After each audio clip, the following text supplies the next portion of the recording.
Good evening, everyone. The time is 8:15, and a huge welcome to everyone who's joining us this evening in South Africa and around the world. And tonight we're going to be talking about only good things and good news. So let's meet some of the people and see what's happening in their lives. Michael Kransdorff, welcome to you. Thanks, Howard. Thanks for having me on the show. Oh, no, good to be on the show. I'm sitting here in a t-shirt. You look like you're in the middle of winter. But this is my good news t-shirt. It's colder here on the side of Ilovo. Dino, you're darting my good news t-shirt. I was on Instagram about a month ago, and I came across a Japanese boxer wearing this shirt. And I'll show you what it looks like. And you took his shirt. And I challenged him. I challenged him for his shirt. And he told me where he got it, and I got Amazon delivered it yesterday, just in time for our good news show. That is hilarious. Okay. So if you're wearing that shirt, you're in a good mood, technically speaking. Well, it's the first time I'm wearing the shirt, so it's a challenge. We'll find out tonight. So, Brent, you actually dressed up for us this evening. Nah, this is just what I wear. These are actually my pajamas. I think they're very cool pajamas. I've always wanted, actually. Do you know in those cartoon strips? Is my audio going in and out? No, I can hear you. Okay. I've always wanted, in those cartoon strips, you get people wearing kind of those long gowns and a little hat to go to sleep in. I've always wanted one of those, like out of a Charles Dickens novel. Now I know what to get you for your next birthday. Yeah, that's a good birthday present, I think. January the 24th. Please feel free to climb in early. But Brent, how do you get a little hat on your coif? I don't. This bun, I mean, you can see the hair is crazy. Howard was saying he actually wants to see it down, and I was like, nah. My hair, it looks like it's been teased. It needs it's a little bit crazy. Well, I have to sport my Jufro. In my mind, it's out to here. It is. Once upon a time. Once upon a time. Roy Topper, how are the markets today?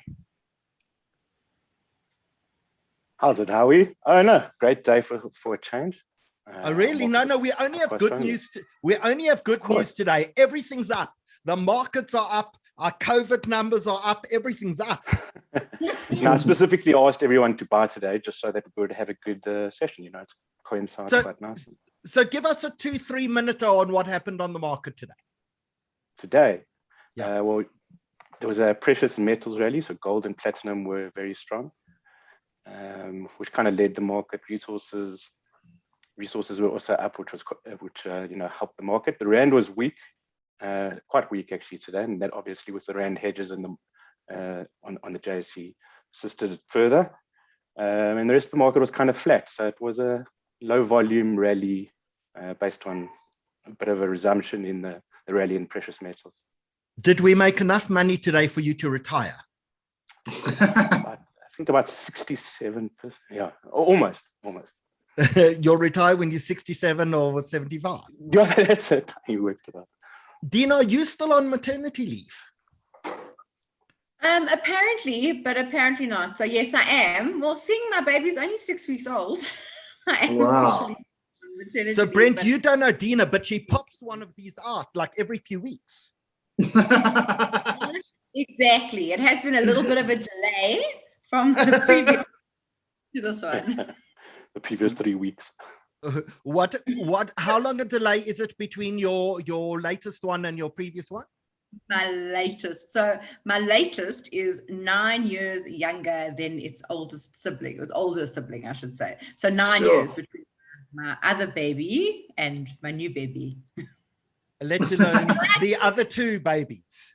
The other two, yes. So now number 4, that's it. I think number 4 is where we are going to end. But a 13-year-old, a 12-year-old, 9-year-old, and 6 weeks. Sure. So it's a full house, but a happy house. It's one hell of a job. Now, Brent, what does that sign behind you say? Tell us about believe. So it says, believe there is good in the world. And if you just take the yellow, and then it says, be the good. Because I always say this, and it's something that I actually put up on my social media. This is the fourth sort of digital keynote presentation vibe webinar that I've been part of this week. I was part of an F&B First Rand sort of conference with all their staff, it was a hell of a lot of people that happened today.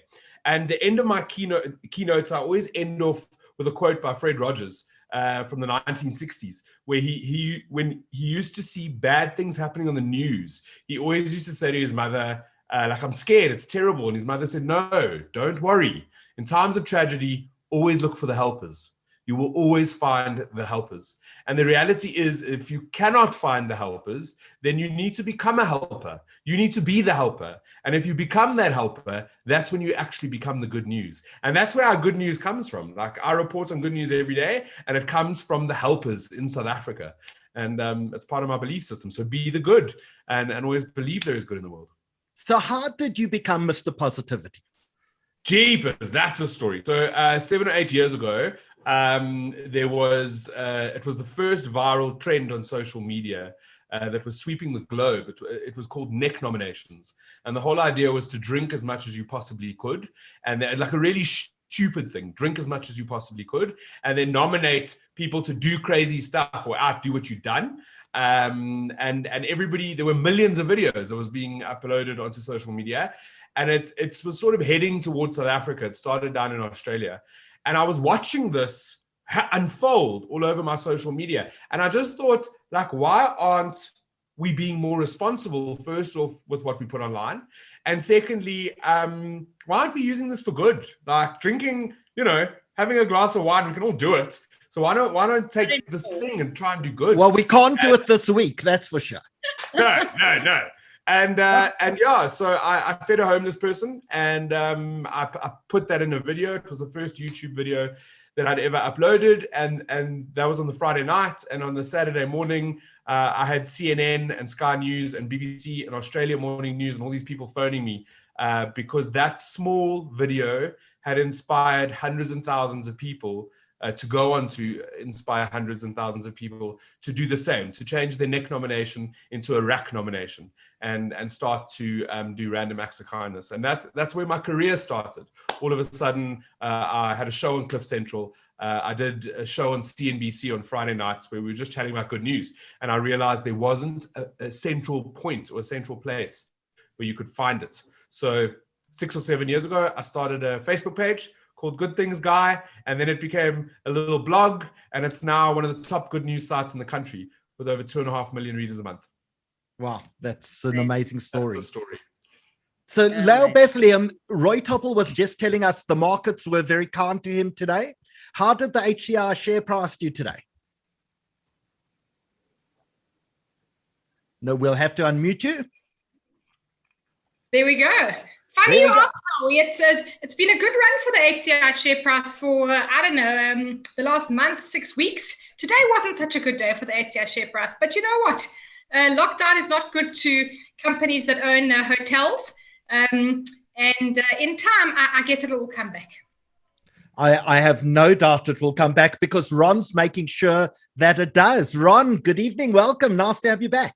Evening, Howie. Evening to the rest of the panelists. Good to be with you. Nice to be back. It's like these feel like the family meetings nowadays. Except our family, everyone can talk to each other. It's not a monologue; it's a dialogue on the side. How many people do you think we vaccinated today? 120,000. Yeah, exactly. 120,000. Yeah. That's like the second day in a row we're above 120,000. Yeah, absolutely. I mean, we're definitely picking up your cadence now. The nurses, I think, most importantly, the nurses are getting into a rhythm now. So they know how to run the system, they know how to draw vaccines, and they know how to deliver vaccines. And I think we're certainly seeing a faster throughput across the vaccination sites. That's absolutely amazing. Within one Discovery Place in Sandton, how many are you doing a day there? So we're down a little bit, and that's part of what we'll talk a little bit about tonight. Yeah, we've got to rally our folks over the age of 60 to come in for their vaccinations. We're running it as a walk-in centre for anyone over the age of 60. So we are running at about 1,500 a day at the moment in over 60s. But the exciting part is we're vaccinating teachers. So we're part of the Gauteng teacher vaccination program now. So we're vaccinating over 1,000 teachers a day at Discovery Place. And then we just launched Gallagher Estate and are vaccinating close to 2,000 teachers a day at Gallagher Estate. Very, very exciting. Oh, wow. No, but that Discovery machine is a finely oiled machine. I took someone over 60 the other day to get vaccinated, and I was so impressed. I did volunteer myself, but they weren't so interested. But listen, that's 1 million a week, right? That's 1 million jabs a week at 120 a day. We'll, we get to 20 million reasonably quickly if we can do that. Yeah, it's pretty good going. I mean, we're only running 5 days a week at the moment. So 120 times the 5 gets us to about 600,000 a week. But I certainly have the capacity to scale to easily 1 million a week, easily, comfortably. And Gidon Novick, you had a haircut especially for us. Yeah, I did, Howie. How's it? Good, excellent. You escaped Cape Town. You're in the middle of the Bundes. Tell us where you are. No, I'm actually still in Cape Town. I had to stick around. The family went off to a place called Greyton. So you've gone to Greyton a few times during lockdown. What is the big attraction of Greyton? The fact that there's just basically nothing going on there other than horses walking in the streets and beautiful mountains and walks. And apparently it's freezing there at the moment. So they're all a bit cold. And tell us about the cultural musical scene in Greyton. Well, we found, as you know, an incredible artist there called Divine Muhara, who's a Zimbabwean singer. And he spent the last few years in Greyton, and he's just been amazing. He's just launched his first album, and But tell us how he launched his album. I feel like I'm extracting the story piece by piece out of you. Yeah, it was the first album, we think, certainly in this country, that was launched on air, literally, up in the air on a lift flight. And we all had silent disco headphones. And it was amazing, actually. We did a 1.5-hour concert on a flight from Cape Town to Joburg. So everyone on the flight got silent headphones or wireless headphones. He gets up in the front of the plane. He gives a concert on the airplane. Everyone listens through their headphones. Yeah. And if people, there were not many, but if anyone wanted to not listen, they didn't have to listen. So it was just such a perfect setup. And there I was on E-News, Howie, dancing in the front of the plane. Look, Gidon, I've seen your dancing. I'm not sure that constitutes... I'm not sure that constitutes good news. Oh, you know my mom. She loves dancing. She was proud. But there is limited space on a plane, so you can just blame it on the limited space. Yeah, exactly. Cool, guys. And I see Francois Antonie joined us and now has joined us maybe potentially twice. He's gotten out of his little sick bed. Francis, are you with us? I think we're busy connecting. We're busy connecting to Francis there. We're going to go live in 2 minutes. We're just having our little idle chatter as we do before each one. Francis, can you hear us? Clearly, can you hear me? We can. We can only see part of your face. I'm not sure we're seeing the best part of your face, though. So let's try get you in the middle of the camera. And let's see certainly more of you and that very distinguished beard that you have. Oh, God. Okay, that's good. So we got a doctor on the panel. We've got Dr. Ron Whelan with us on the panel. Ron, we made Francis get out of his COVID bed, especially to come tell us, because he's the one who's sending Jacob Zuma to jail. He may have wanted to help us in that mission, but we needed to get you here just in case he needed medical advice while he was out of bed. Yeah, absolutely. I mean, it looks good to me. Thank you. This is my COVID moment, recorded for posterity. Well, the time has just gone 8 p.m. Good evening, everyone, and a huge welcome to everyone joining us this evening. I'm going to ask everyone except Dina to turn off their cameras for 2 minutes as we say hello and greet everyone. We are broadcasting tonight, as we always do, on Zoom, on YouTube, and on Facebook. And welcome to people around the world. And tonight we wanted to talk about some of those really good things in life that maybe we've been ignoring because there's so much doom and gloom about. So Dina, you've actually had some good news in lockdown. You gave birth to child number 4. How is maternity leave? So far, wonderful, but I have to tell you, I'm still home. So we've been home for a while. So it kind of feels like it's just a continuation. There's just a new little person in the house who one must attend. Has it been difficult? You're a little out of practice. There's 9 years between number 3 and number 4. Yeah, but I catch on quickly, so I'm not too bad. So I must say, actually, I think it's actually been a blessing that I have been on, like we've been in home sort of work mode for a while. So now I'm pretty used to it. So I do tend to do a little bit of work here and there. And as we know, you keep me busy. So I try. So on behalf of the South African Jewish Report, tonight is our 102nd webinar since lockdown began.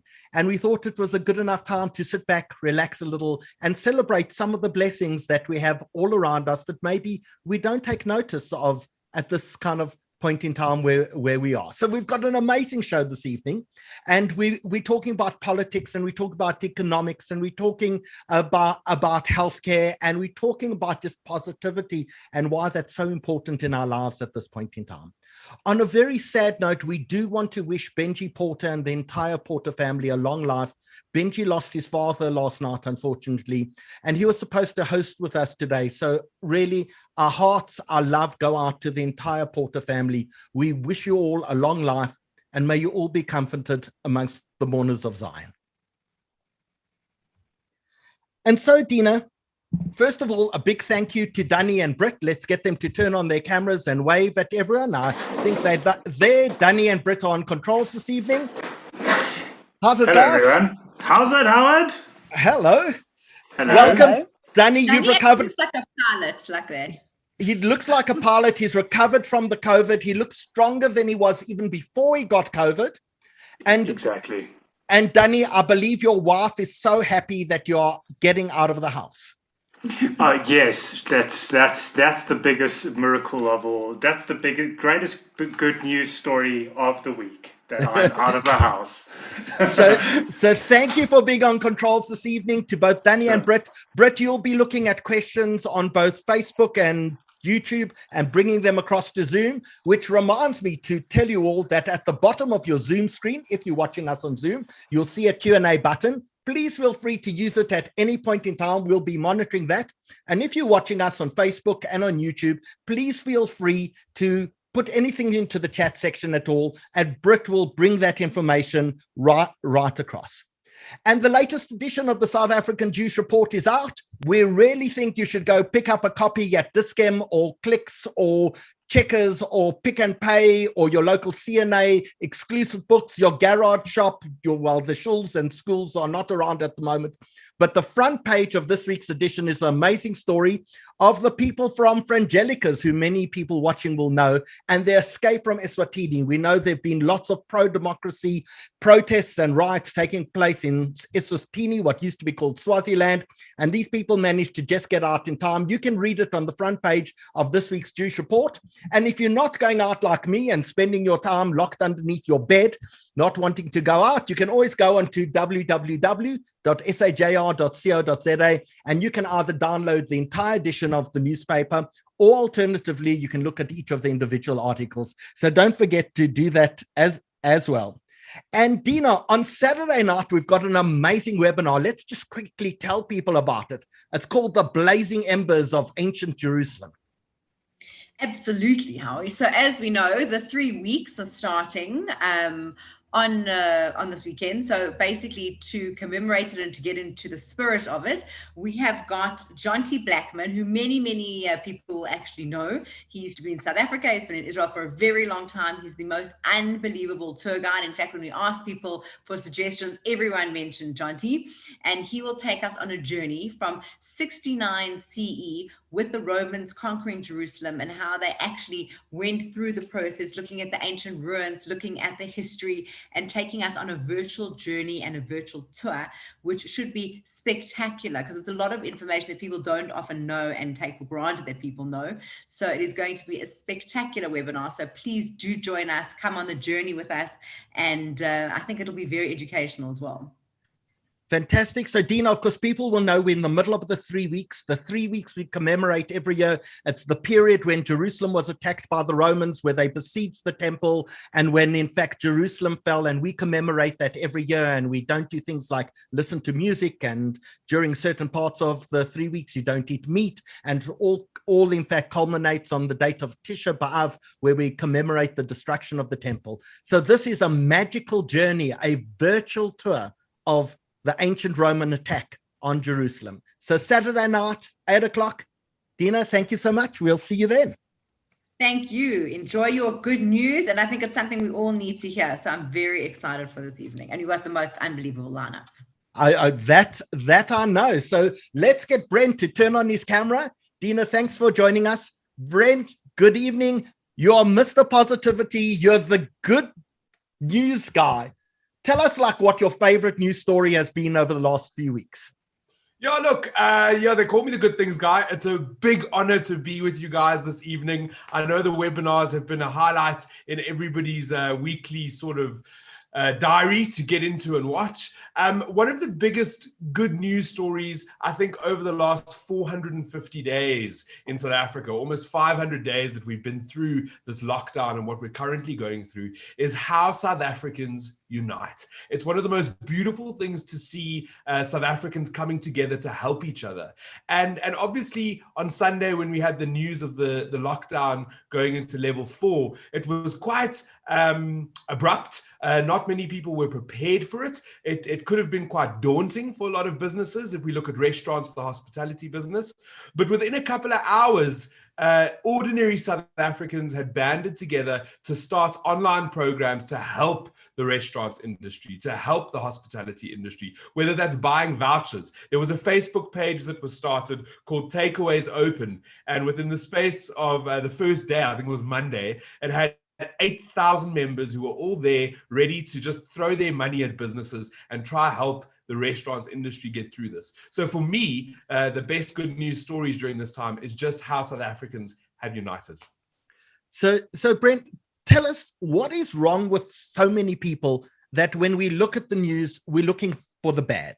What is it that allows you to actually go and see the positive? Look, it's human nature, right? When we look at the news or when the news is being brought to us, it generally is the hard-hitting stuff. It's the stuff that we need to know. It's the news that perhaps we don't want to know, but we should know. And I think that's become part of our narrative when we read the news. Is the first go-to is what is happening in the headlines, what's going on, who's done what in politics. We're going to get into some of that tonight. And it's the first thing that we sort of look at is that bad side. But something that I've learned while on this journey of sharing good news is that there's good news happening in our country every single day. And majority of the publications, whether they are online, newspapers, magazines, there are good news stories being shared. I think as human beings, we need to be open to seeing them. We need to be in a space that we want to hear good news. And I'm hoping tonight, everybody that's joined on the webinar, that you guys are ready for some good news, because that's what we're here to do. That's what we're here to do. You know, Arthur Leave in the chat section just said, the news only carries bad news. And there's an adage in the news industry that says, if it bleeds, it leads. But 100%. So it's quite funny because Mandy Wiener and I have had many discussions where if it bleeds, it leads. It's the way that it's sort of what you learn in journalism school and you know, put it on the front page. The more blood, the more people will buy it. But in reality, if it's good, it should as well. And hopefully tonight, when this webinar is over, tomorrow morning when you open up your newspapers, when you look at the Jewish Report, you're looking for some good news as well. Because I promise you, it's there. So I just have one question, because just because you're positive doesn't mean to say you're not a realist. I mean, Yes. There must be days that you go home, get into the bath with a glass of wine and say, Oh no, that wasn't my best day. So there's two things here. One, I've always believed that balance is key. So what is that African saying, an ostrich with your head in the sand? You can't be an ostrich with your head in the sand. It's ridiculous. You have to know what's going on around you. You have to know what's happening in your world. But at the same time, you need to fill your mind with balance. You need to know that there's hope. You need to keep the flame alive, that there are good things happening. Otherwise, your own internal narrative will be quite negative. So that's the first thing. We need to be balanced. When it comes to news, when it comes to situations, there has to be a balance. Something that I only learned during this lockdown, and it was actually on day 80, I still remember it quite well, is I had always, because my job is to be the good things guy and to be this inspiration and to always be happy, I'd almost given myself this role that is what I had to portray all the time, which is absolutely unrealistic. It's not true. And anybody that aims to try and be like that would fail. So it's a really bad sort of person to try and be on my social media platforms.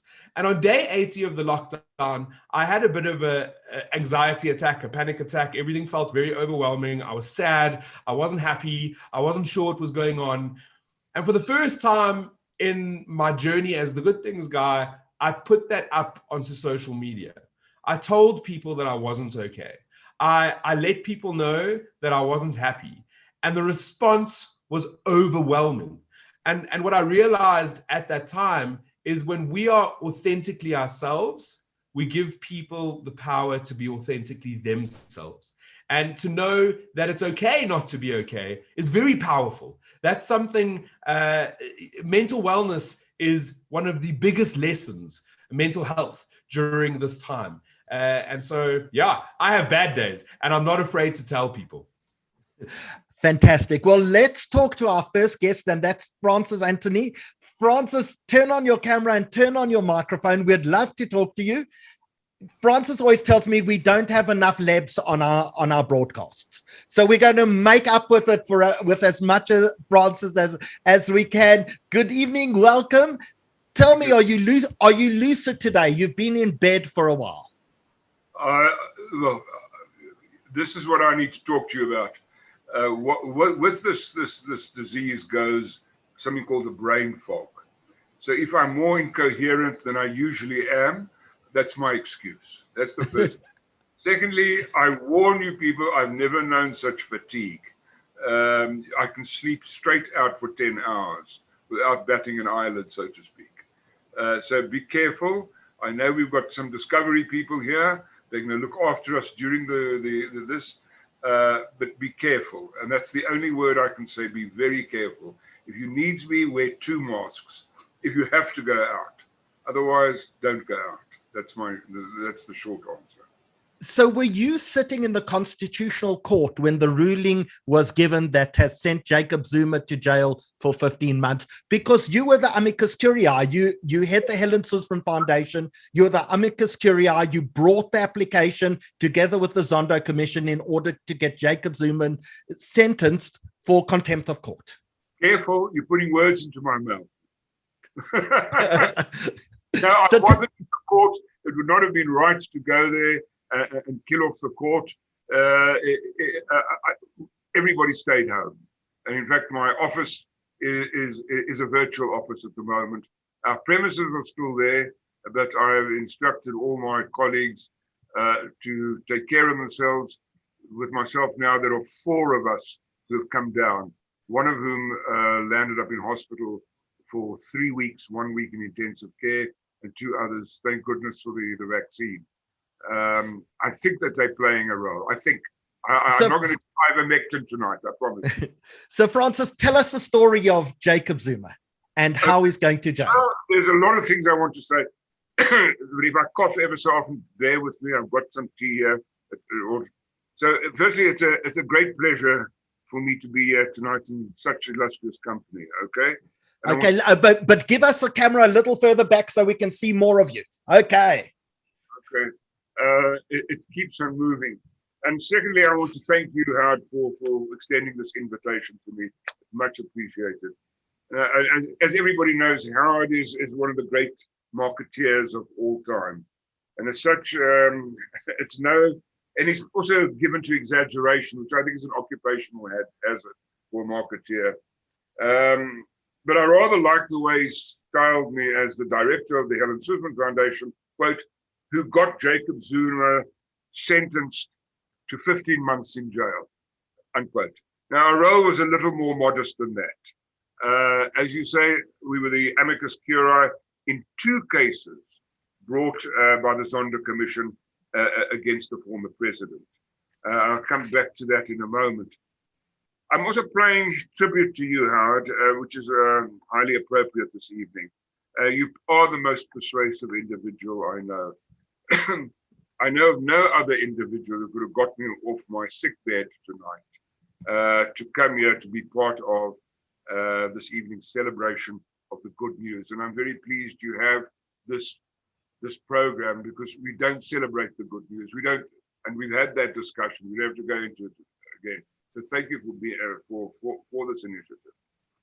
And of course, in your case, it was also the promise that tomorrow, in order to hasten my recovery, you'll be bringing me chicken soup, and I'm going to hold you up to that. Thank you.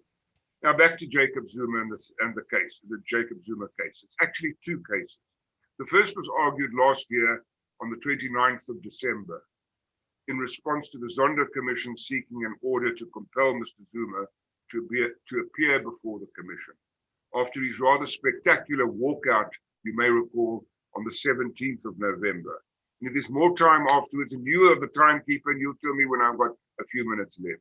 But I'd like to come back to that because it shows you the work, well, what the Helen Suzman Foundation did, but also more generally what NGOs can do when they dig between the lines, so to speak. Now, after the really astonishing intransigence on the part of Mr. Zuma, you remember the exchange of letters. He wasn't coming back. He wrote a 10 or a 12-page letter bemoaning everything. And it was intransigence.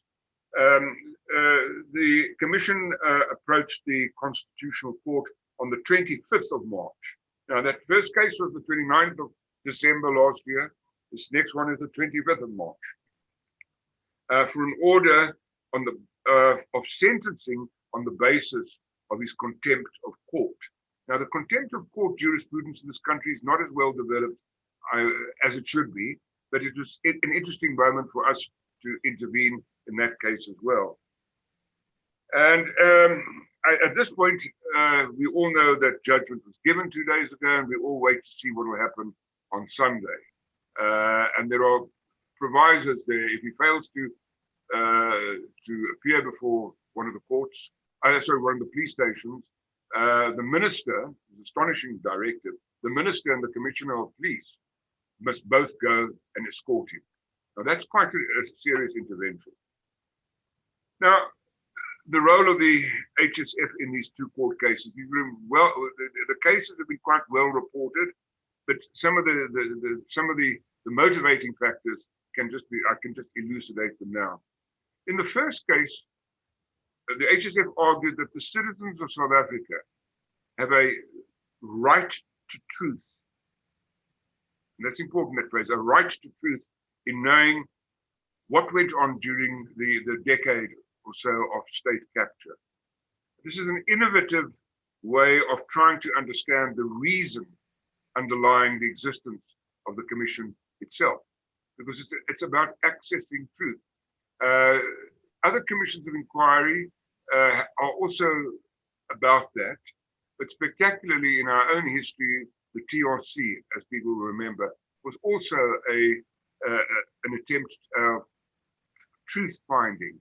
And I'm pleased to see that the NPA is now going to take up the case 20 years later of some of those outstanding matters. Now, if we don't have full disclosure, this is our argument, then there is no point to the Commission, or there's very little justification. Now, the justices of the Constitutional Court were much taken with this idea. We watched them on Zoom, and I've noticed that judicial officers, when they're not in court, behave quite differently when they're on Zoom, they talk to one another, forgetting that there's an audience watching them quite closely. And if the HSF did bring anything original to that particular court case, it was to introduce this idea of the right to truth. Now, in the second court case, beginning on the 25th of March, we pursued this idea and we suggested that a mandatory imprisonment sentence be passed. But one important proviso, that it should cease once Mr. Zuma agreed to appear before the commission. Now, that was quite a controversial moment. We could say, yes, he must go to jail, but if he in jail decides to come out of jail, to appear before the commission and answer to the best of his capabilities, then we think the sentence should fall away. Now, elements of this approach were found in the minority judgment of Justice Theron, and with Justice Jafta concurring. Now, he's not my good friend, I shouldn't call him Mr. Jimmy Munye. Mr. Munye appeared immediately on television saying, this is a constitutional crisis. Mr. Niehaus also appeared, variously disguised in various uniforms, saying this is a constitutional crisis. I can only presume that these gentlemen have not read the judgment, because no judges are saying that he shouldn't go to jail, but it's the terms, and in our case, that if he agrees to appear before the commission, that's the important thing. Now, I don't know how my time is, but let's jump in with one or two questions here. Brent, I want to go first. You can go second, but I want to know, what did it feel like when that judgment was actually handed down? No, I'm late. Sorry, can I come back to you later in a moment? I just need a few more points to make, and I'll come back to your question. What do we take away? And this is the important from this case. There are other things I want to raise tonight. Firstly, no one is above the law. Those of you with long memories or older may remember when Mr. Mandela appeared before the High Court in a case brought by Mr. Louis Late. I nearly said the late Louis Late, but remember, it was about the rugby union. And people were a bit shocked. Why should the president appear in a high court and be cross-examined? And Mr. Mandela said he was a Wits lawyer, so therefore we can take pride in that, saying no one is above the law. I must go to court if I have to go to court. So that's the important thing. The second one is everyone is accountable. Everyone, including a former president. Thirdly, the rule of law is intact. And fourthly, the judiciary is not captured, as some people sometimes say, and it's not captured by sectional interests. And I'd want to talk about that if there's time afterwards, because it's speculation about our judiciary now, and we must give this constitutional court, the whole of the court, with the two dissenting judges, sufficient credit. How did it feel? It was wonderful. It was wonderful to say, this has finally happened. I never thought it would happen. I was counting through the cases this afternoon that we've sued Mr. Zuma in, either directly or indirectly, and it's more than a dozen. You know, there's just a part of saying it's enough now. But it's felt for me wonderful. It's felt that in many ways our work at the HSF and elsewhere amongst the NGO world is vindicated. That we can actually take somebody like that, enormous power, enormous protection to court, and so to speak, get away with it. I just have one question, and I think it's a sort of conversation that's really happening in social circles on WhatsApp. Everybody's asking, will he go to jail on Sunday? Like, you're saying that he might be escorted, but is this 100% that the ex-president of South Africa is going to go to prison on Sunday? Now, no one knows the future, Brett. Nobody. But the court of Justice Sissy Kampepe, whom I think is a hero for many of us, made quite sure that if he fails to present himself, the Minister of Police and his commissioner must escort him. I did watch an interview with Bantu Holomisa saying that it wasn't necessary to bring the army out. For God's sake, this is a felon. He must go to jail. Now, I saw on social media that actually he's already left for Cuba for medical treatment. Be careful about social media. Don't believe everything that you read on social media. Let's wait until Sunday, and then we'll have that conversation again. But it is probable that he will go to jail. I'm covering myself there. So, Francis, Steve Lurie asks, how much of the 15-month sentence will he actually sit in jail? But that's not really important. Even if he goes for 4 months, the principle is set. The principle is set. There were some interesting questions some of my colleagues asked. Does he still get his VIP protection in prison? And I said, I don't know. I've never thought of it. I don't know what those young people think about. But does he get his VIP protection afterwards? He gets his pension, of course. We can't take that away. Of course, if he gets conjugal visits, he'll be a very busy man. No, don't go there, please. Howard. Francis, last question we've got time for. Lionel Greenberg asks, is the Helen Suzman Foundation going to pursue a further contempt application that Zuma slandered and was vexatious to the court? I think that I'd leave that one alone at this moment. He was vexatious, and as if you read Sissy Kampepe's judgment, they took that seriously. And I think somewhere along the line, something has to happen here. That we must respect the judicial arm of government. You can't just abuse this. This problem with the judiciary has been a problem in Jacob Zuma's presidency. Remember some years ago, and it was initiated, I watched this very carefully, and then I'll end on this thing, but a deputy minister who later on had the distinction of being one of the demonstrators of the fire pool in Kandla. Remember with the hose? He was the one who said the superior courts are captured by white monopoly capital and so forth. And Mr. Zuma then launched a inquiry into the superior courts. That's the SCA, the Bloemfontein Court, and the Con Court, the Braamfontein Court. And they dedicated 80 million rands to this, to evaluate the judgments of the courts. And after 3 years, it was silent. And then a bit was leaked, and a bit was leaked. And you know what that commission of inquiry found? Nothing that we know of. So he had tried then. And the other thing he tried was to extend the life of the previous Chief Justice. You remember that? He approached the Chief Justice, who foolishly said, yes, I'll stay on. And it was taken to straight to the Con Court. And the Con Court said, you can't extend it. It's this problem of executive reach into the judiciary. And we've seen what happened. And in that sense, thank God, it's not the president who chooses the judges. But there are problems with the JSC. Maybe we can talk about that some other time. But absolutely.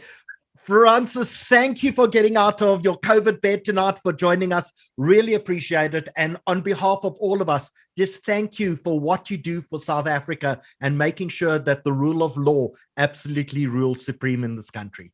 So go back to bed. Thanks a million. You can see everyone busy applauding you. Really amazing what you do. And thank you. I just got going now. Lael, thank you.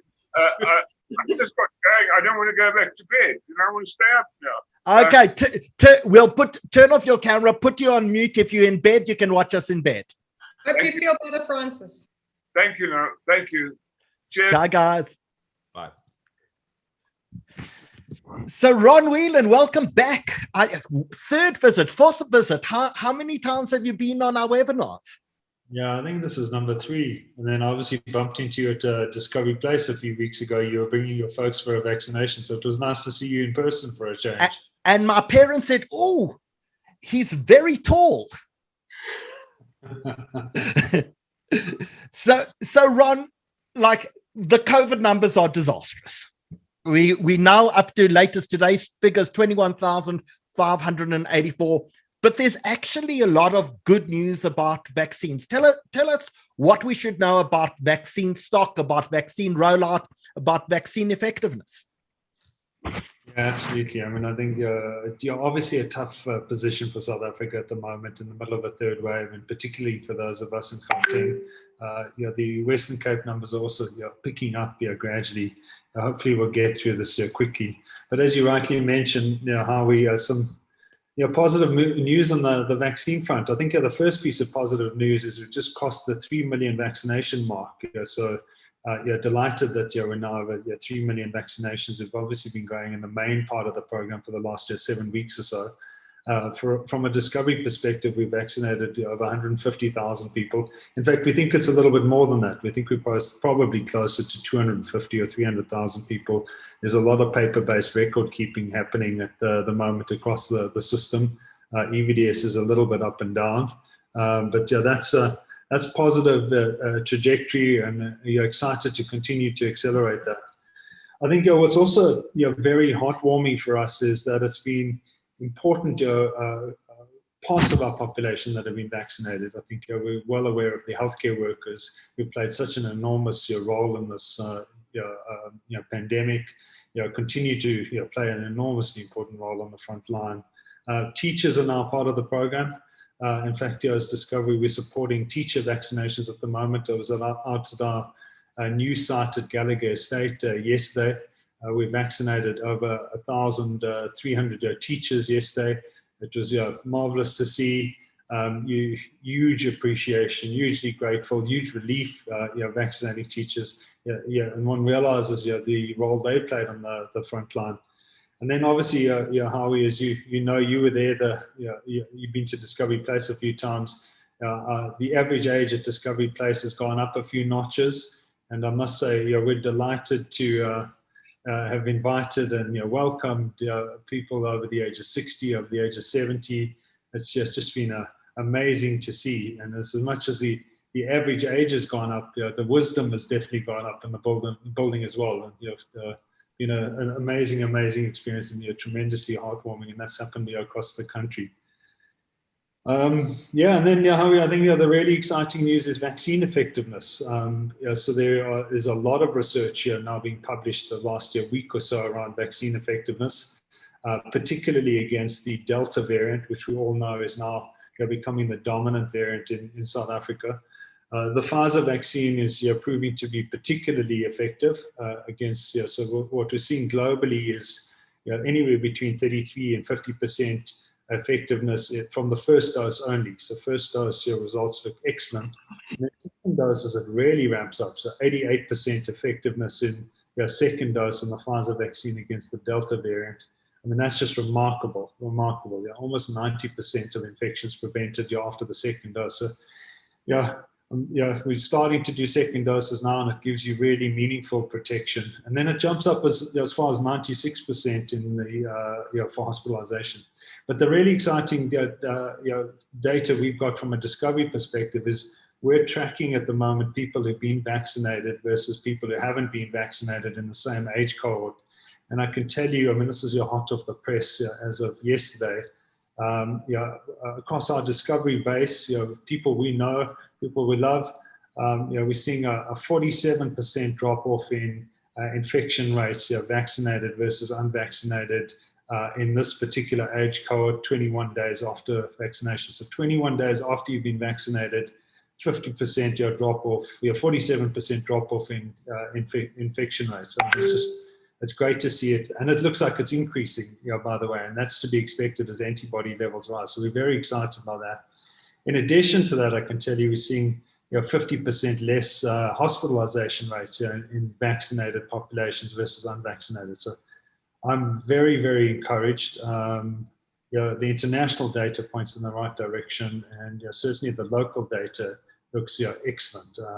More work to be done. It's still early days, effectiveness, but it looks certainly looks very promising.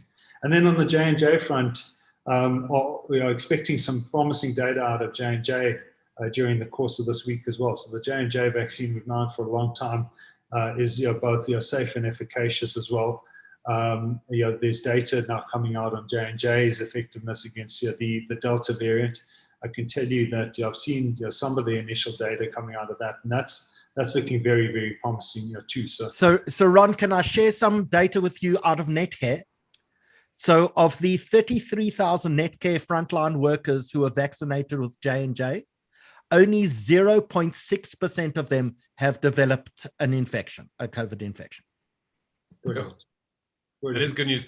Dr. Ron, I wanted to ask, some of the news that came out today was that registration is now opened for the over 50s. Do we know when that segment of the population will start to get vaccinated? Sure, Bert. You're stealing my thunder a little bit. I was hoping to save that as the real surprise package for the day. So as you rightly mentioned, registration's open for people over the age of 50 today, which is great. So you're welcome to do your EVDS registrations if you're over the age of 50. The intention was to start vaccinating the over 50s from the 15th of July, so 2 weeks out. But I can tell you, very, very hot off the press, just in time for your good news webinar this evening. We're opening up for online bookings for 50 plus at Discovery sites from tomorrow. So if you're over the age of 50, you can do an online booking for a Discovery site for your vaccination. All you need to do is, number one, register on EVDS. Unfortunately, the NDIH is no longer accepting indirect registrations to EVDS. So register on the EVDS portal. Come into the Discovery Vaccination Navigator. It's easily accessible through the Discovery website. It's right on the front page of the website. Book a slot at the Discovery vaccination site. We've got Discovery vaccination sites in Cape Town. We've got Discovery vaccination sites in Joburg. So 2 big sites in Joburg. So one Discovery Place, one at Gallagher Estate, and then we've got some Virgin Actives as well. And then in Cape Town, we've got Claremont Virgin Active and Broadacres Virgin Active. And then I think the most exciting news for us last week, we will launch the Cape Town International Convention Centre in collaboration with the Western Cape DOH next week. So terrific news. It means that we can start with the 50 pluses tomorrow, as I say, 2 steps: register on EVDS, register on the Discovery vaccination portal if you want to come to a Discovery site for your vaccination over the age of 50. So great news. Dr. Ron, do you have to be a Discovery client to register on Discovery to get the vaccination at Discovery? No, we've actually opened up the vaccination portal to non-Discovery clients as well. We have what's called a light registration if you're a non-Discovery client. So you're more than welcome to register through that portal. I think the important thing is you must make a booking. So we're not accepting walk-ins. You have to make a booking. And there's very logical reason for that. We're in the middle of a 3rd wave. We need to make sure that we're managing our volumes across these sites. So please don't arrive at these sites as a walk-in. Make an online booking. You'll get a specific day and a specific time of your choosing. But open for both Discovery members as well as your non-Discovery members. Unfortunately, not open to uninsured populations yet. But we are working on a solution for with the National Department of Health on that at the moment. So Ron, given that you just made that announcement, I just quickly went on, booked 1 o'clock tomorrow. See you at One Discovery Place. See you there. Last question before you go. people are worried we're going to run out of vaccines, that when it comes to the 40-year-olds or the 39-year-olds, that there's not going to be vaccine around. Just talk to us about how many vaccines are in the country, and should people be worried about that at all? Yeah, before I jump to the vaccine question, just on the online booking portal, very briefly, I forgot to mention, we'll open up officially to online bookings tomorrow morning. If you have been able to sneak one through there, that's great, but the portal does go live officially 8 o'clock tomorrow morning. Okay, it's live, go now. They told me tomorrow, they told me later this evening, I said I would tell the Jewish Report team tomorrow morning just to manage expectations. Hopefully it's nice and stable. It will definitely be stable tomorrow, 8 o'clock, just to manage expectations. So vaccine supply. Look, it's been a long journey to here. I think we all know that. The J&J journey over the last 6 weeks have been tough.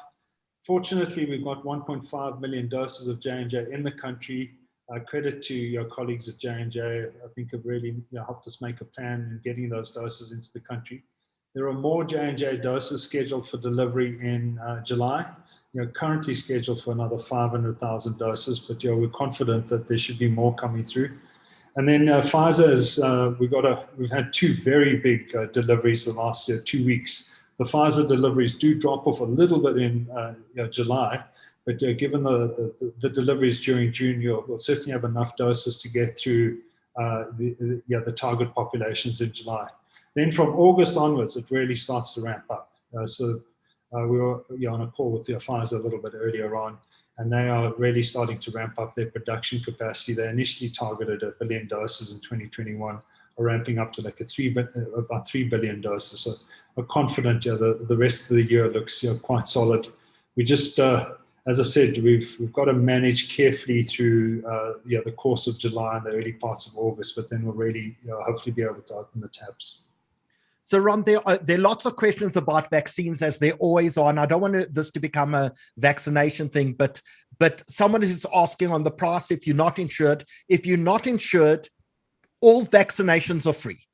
So you may not be able to go to Discovery, which is currently only for insured people, but you can go, if you're in Johannesburg, for example, to Charlotte Makeke, the Johannesburg Gen, gate number 8. There's very seldom a queue. You'll be able to get your vaccination. It's all free of charge. No one pays. Ron, people want to know, in Cape Town, where are the Discovery sites in Cape Town? So right now we've got a site at Virgin Active in Claremont. It's a very nice and central site, and we've got a site at Virgin Active in One City. So that's a little bit more in the northern suburbs. And then, as I said, we'll launch the Cape Town International Convention Centre as of next week, Wednesday. So very excited by that. That's a site that's capable of doing 5,000 vaccinations a day. So that really allows us to scale up quite quickly in Cape Town, and there are numerous requests for Cape Town. And then I think important to mention, we're working on sites in KZN at the moment. So we've just secured space on a large site in KZN next to Gateway in Umhlanga. That'll go live towards the end of July. And then one additional Virgin Active site in KZN to get going. And then we'll fill out the portfolio on the back of that. And last question before we let you go, second jabs. Can people register on the Discovery portal to come get their second jab? And what is the time period? Is the correct time period exactly on day 42 that you register, or do you register before? So 42 days is the number. The EVDS system does not allow you to get jabbed before the 42-day mark. In fact, I heard this afternoon, it's down to the hour and the minute. That's how accurately that is timed. So 42 days plus a few seconds is where that interval is. There is a very logical reason for that. So it's the latest clinical studies indicate that that's the optimal period for maximum antibody production. So that interval is not architected to protect supply in any way. It's a clinical decision, and credit to my colleague who's usually on these webinars with me, Prof. Barry Shube, and the rest of the ministerial advisory team for getting us a really solid protocol on interval. So maybe very quickly, just let's fit one or two in. Someone is asking, in South Africa, we've now given 3 million jabs. Have there been any deaths as a result of those 3 million jabs? Well, I mean, I can't comment across the entire system. Obviously don't have the full set of data. What I can comment on is the Discovery delivered jabs, and I can tell you there's been no severe adverse event across the Discovery jabs, and we're close on 70,000 vaccinations across the Discovery vaccination sites. Not a single severe adverse event. We've had mild allergic reactions that typically respond very well to antihistamine. And then we've had a few folks who, slight fear of needles. And I think when they realize that this is the tiniest needle and 0.3 moles injection, they're more surprised than they are fearful. But no severe adverse events across the Discovery base. Very, very safe, and it's very, very safe vaccines. And very last question, someone is asking, if I've got a booking at Discovery at 10 o'clock in the morning, how long is my wait time if I arrive at 10? By what time should I be out of there? Yes, you guys always ask the tough questions. I mean, I think the answer to that is our objective is to get you through in and out as soon as possible. We don't like queues. We know you don't like queues. We've designed a system that is designed to run efficiently, maintain social distancing. You'll see we've got extensive infrastructure in place here, queue marshals and queue monitors. Our vaccinators are working as fast as they possibly can. Typically we get folks in and out within under an hour and a half. Very comfortably, and many folks in through under an hour. It will pick up now though, so just as a warning, there will be a rush. With 50 pluses, which is great. It creates quite a nice buzz. In fact, I had a person say to me earlier today that she came in for a second dose and missed a bit of the buzz from the first dose. The first dose was lots of people, and there was a good atmosphere. Today was much quieter.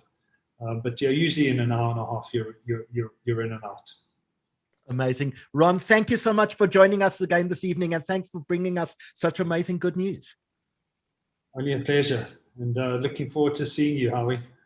Looking forward to seeing you too. Cheers, Ron. And Brent, tonight's broadcast, we have a sponsor. AdReach is one of the people who are sponsoring us this evening. So we're going to just watch a very quick video about AdReach and some of the amazing work that they do relating to rowing in Soweto.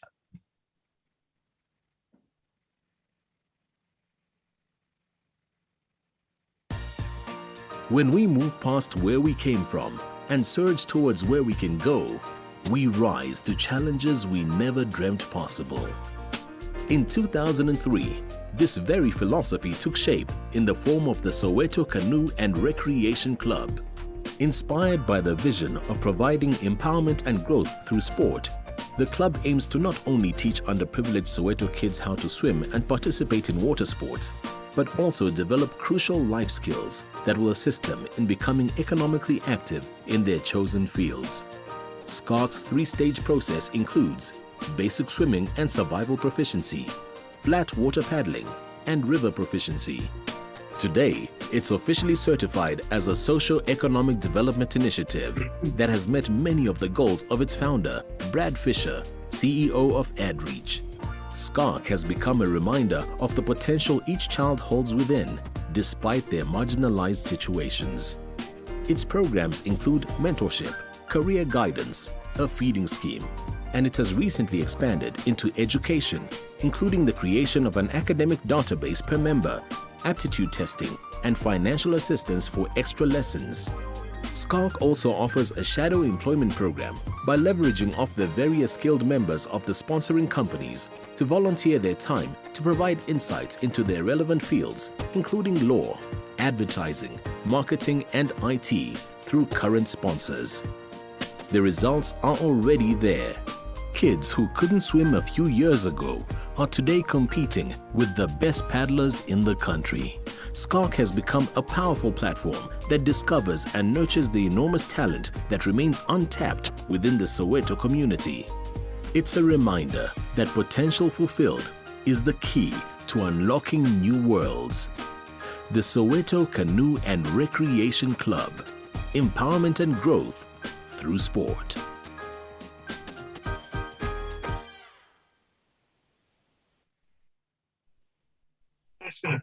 And thank you to Brad. Brad's new thing is he's determined to make sure that taxis keep their windows open when they drive, because that's one of the big ways that COVID is spread. And he's launched a campaign to try and make sure that, in fact, taxis aren't super spreading events. So, Gidon, I was looking at all of those people in cold water, and you're occasionally in cold water and occasionally in really hot water, but welcome. Yeah, I'm trying to work out which one I like more. I like the cold water. It's refreshing. So there's not so much flying taking place at the moment, because in Gauteng we're not allowed to leave the province at the moment. But during lockdown, you started one airline, you started Lift Airways, and now you've landed up with SAA. Tell us that story. When I started Lift, I didn't get onto your show. I had to do something else, and now that's what it takes. Don't forget, after 5 months of lockdown, you were the first person that I allowed into my home, and 2 days later you tested positive for COVID. Yeah. So Gidon, tell us the story of SA. So the story, geez, I was reflecting on it, Howie. I mean, it's a bit of a crazy story. I mean, it's still a work in progress story, I must say. It's just literally the beginning, making the big announcement, doing the deal. As you know, that's the start of these kind of things. So we're in the thick of it, trying to do something substantial in the industry and hopefully for the country. SAA is an 87-year-old airline. It's one of the oldest airlines in the world. And many of us will have very kind of happy memories as kids flying, if we were lucky enough, to different places around the world on SAA. I don't know if you remember that little flying springbok, Howie. Do you remember that logo? Of course, I'm old enough to get a vaccine and remember the orange with the flying springbok on. As a kid, I used to draw that thing. Like, I was just completely fascinated with flying and SAA. And then obviously, particularly the last kind of 10, 15 years, it was just, a very troublesome entity, sucking up billions of taxpayers' money. And really, in many respects, representing the worst of South Africa and what we've been through over the last decade and a half. And just such a kind of privileged, exciting opportunity to, have the chance to turn this thing around and create something special. This is a national icon. This is a national brand. This is something we should all be proud of. This is something a place that people should want to work at. It's something that should reflect the optimism and the talent that we all know exists in this country. And so, how did the deal happen? So it was even before we started Lift. I was having some discussions with the DPE. I was just interested in what their thinking was around SAA. They had various advisors that came through, and we're looking at the different options on SA. So I just kept close. I mean, it was a lesson for me in just kind of being patient and helping, offering advice and input, and not being too pushy. And then after a time, I think it became clear that the only real way forward for SAA was to put it into private hands. To give up control, which is a huge thing, Howie, for a government entity, a government department, a state-run company to give up control. I think it was a major step, and that really opened the door to do something. And they were tough negotiators. It definitely wasn't a walk in the park. I have to say, Pravin Gordhan, from my experience with him, is just a saint of a man. I mean, just the most, incredible human being that has been through so much and sacrificed so much in this country to get us, to where we are in many respects. So I think working with him has just been a real privilege. And just something very exciting, Howie. And as I say, lots of work to do. The deal, the deal was, took a while. Obviously, we needed a funding partner. That was something that also was fortuitous in meeting Tsepo Mashlule, who's our funding partner from Harith, and very exciting journey. You know, it's really good news, but I kind of feel like it's a really daunting task. You're taking on something really big. How are you going to turn the sentiment around? Because the country has really, they've sort of looked at SAA and gone, yeah. So how do you turn that around to be proud of this airline again? Yeah, I think that's the challenge, Brent. I mean, you know, people have asked me that. I said the proof will be in the pudding. We got to ultimately deliver. I mean, we got to obviously develop an interesting, fresh, iconic brand, but people will be skeptical, and that's fine because they should be skeptical. Our job will be to make it work and make people proud. I think people want, South Africa, what I've learned through this experience is that we're very skeptical about things. We've been through some tough stuff. And in a way it's right. I mean, we should be skeptical, and we should, but we should also just kind of open up and say, what if it was brilliant? What if it was great? What if this whole country's brilliant and great? Just let's open our minds to that possibility and give it the space to live. And that's what's exciting to me about this project, because I think it will just create that sense of possibility and what we can do as a nation. I want to address the issue because Helen Zille raised it. Helen Zille was very skeptical. And is this the PRC and just the government funding through another means? And she went out on an all-out attack. But I presume she hadn't even spoken to you before she did that. Yeah, she actually spoke to me and then she did it anyway. But I was a bit surprised by her response, and I did challenge her on it. I said, "Come on, Helen, this is good.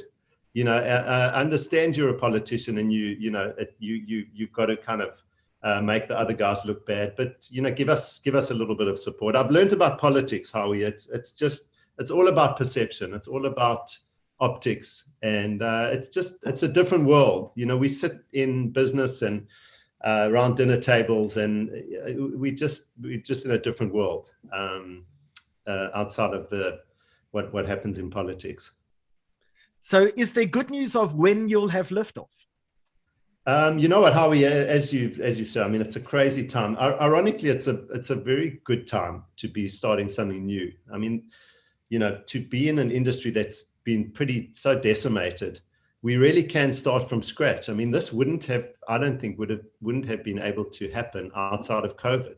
We've got the opportunity literally to start again.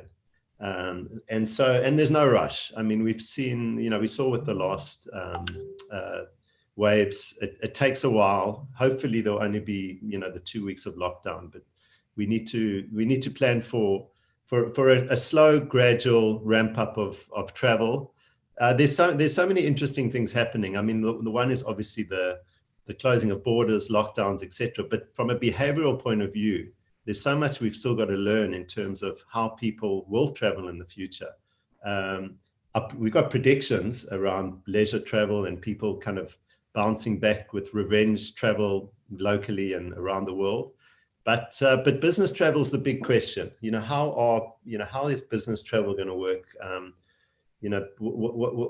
How's the business travel behavior going to settle? And that's still, the jury's out on that.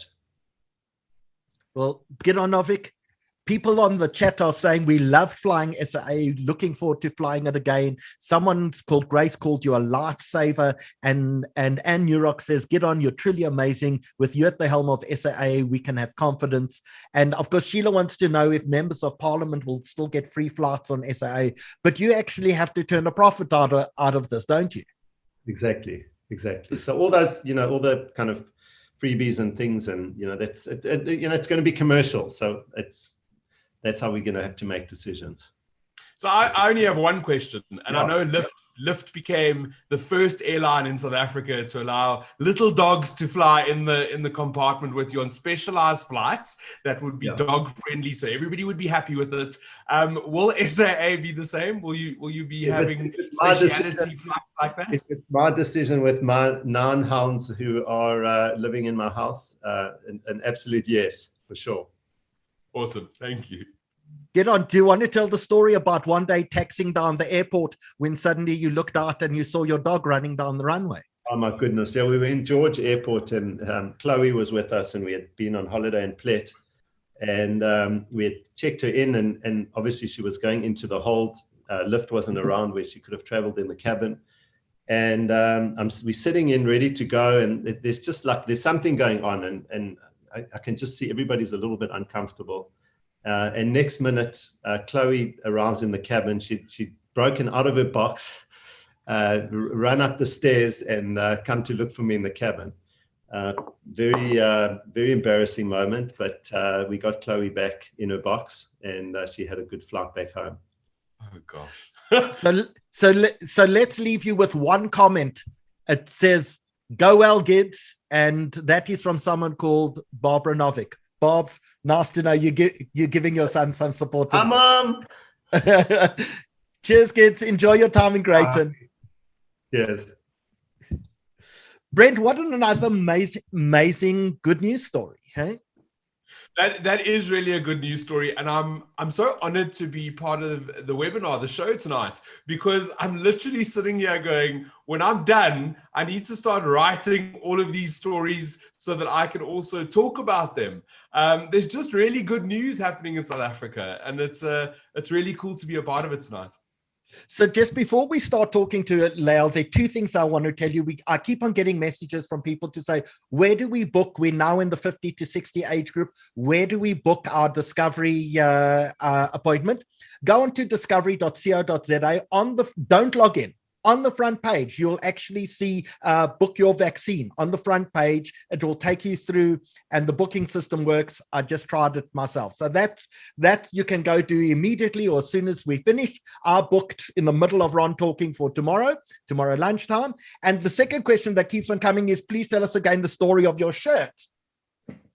And the brief version is 2 years ago, I went to Japan. And I was hoping to go back for the Olympics this year. And before I went, I looked for cool Japanese people to follow on Instagram. And I found a Japanese boxer called Chris Pandora Box. And a few weeks ago, I saw him wearing this shirt on Instagram. And so I messaged him and said, I have to have that shirt. He told me where. Amazon delivered it. Who knew Amazon America delivers to South Africa? And it was delivered yesterday, just in time for us to talk to Lael Bethlehem. Lael, welcome. Lovely to see you. Hello, Howie. Hello, everybody. Welcome back as well. Second or third time. I think third time on one of our broadcasts. Yeah, listen, I'm such a fan of your broadcast. Mazel tov for your 100 and what? Second? 102nd. My favorite Bethlehem, though, on our broadcast is still your daughter, who just blew everyone away when we did the program on how to not bring up racist kids. Thank you, Howie. Like a mother always likes to climb nachas from her kids. Yeah, that's the way it works. So, Lael, you're part of HCI and you're involved in alternative energy, and there have been some major new announcements over the last week. Run us through what's happening in the energy sector. So listen, energy is such a big thing in all of our lives.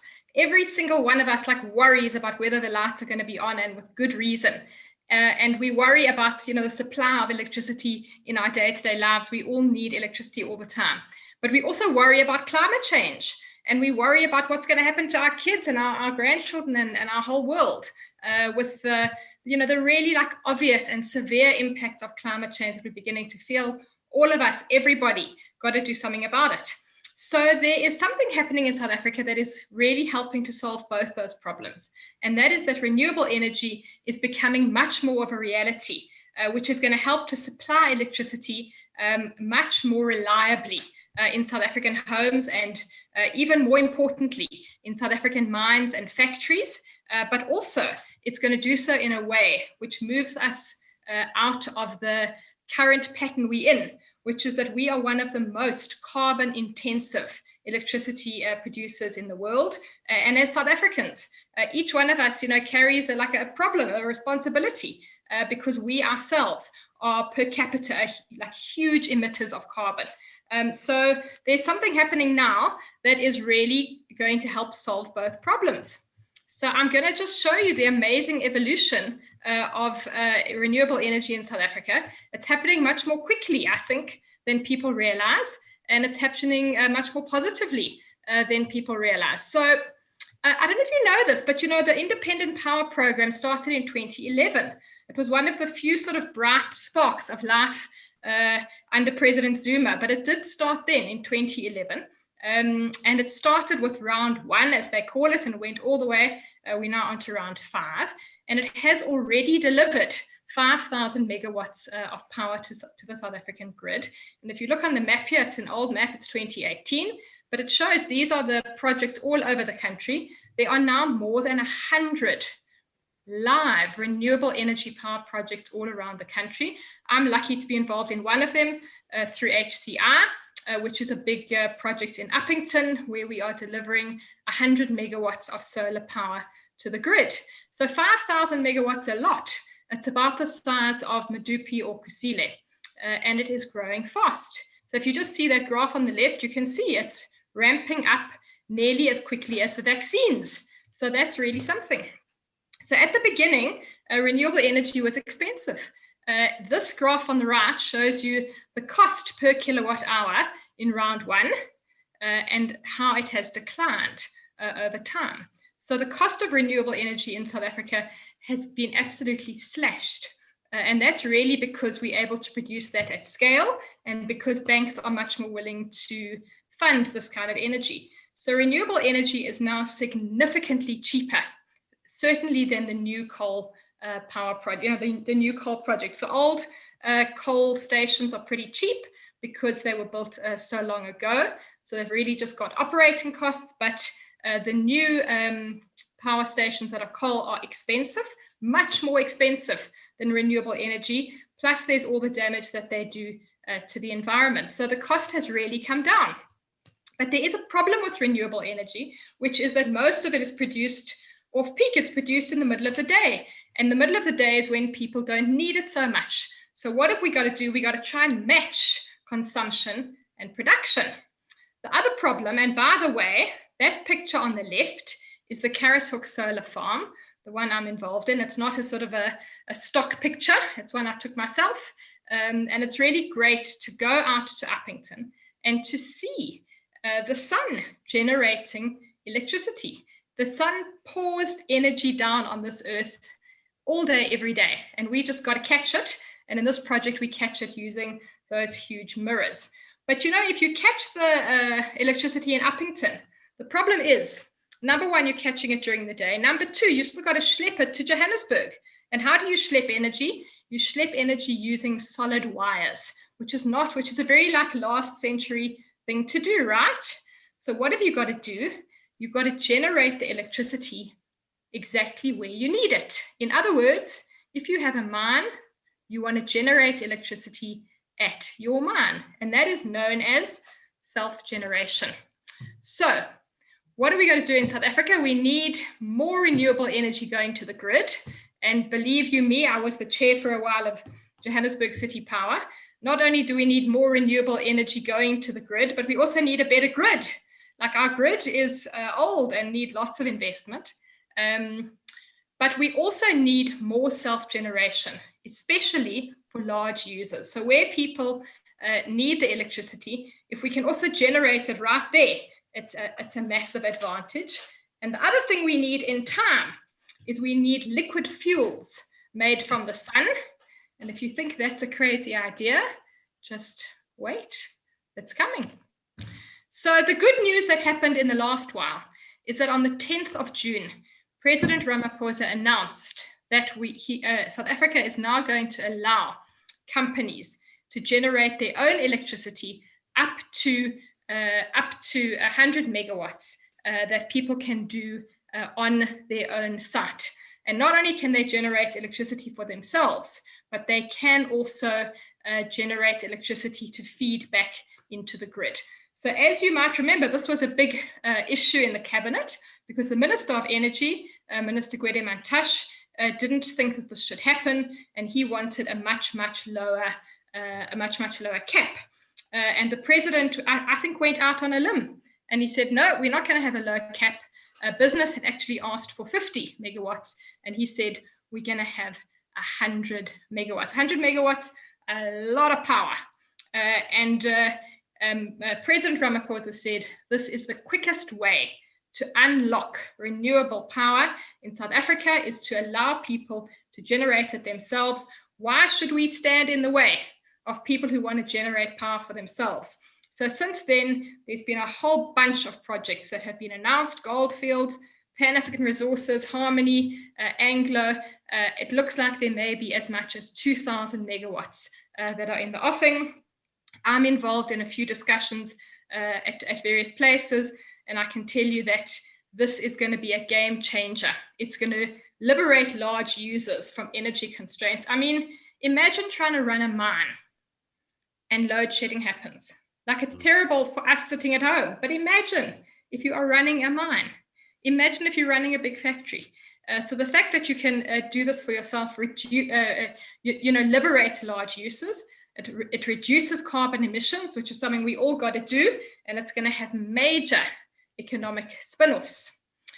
So, we in South Africa, like we've always said, our big endowment is coal. What do we got under the ground? We got coal.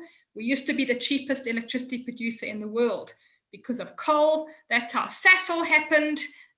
But the problem with coal, as we know, it sends carbon into the air. What is really, truly our best natural endowment is not coal, and it's not even gold. It is the sun.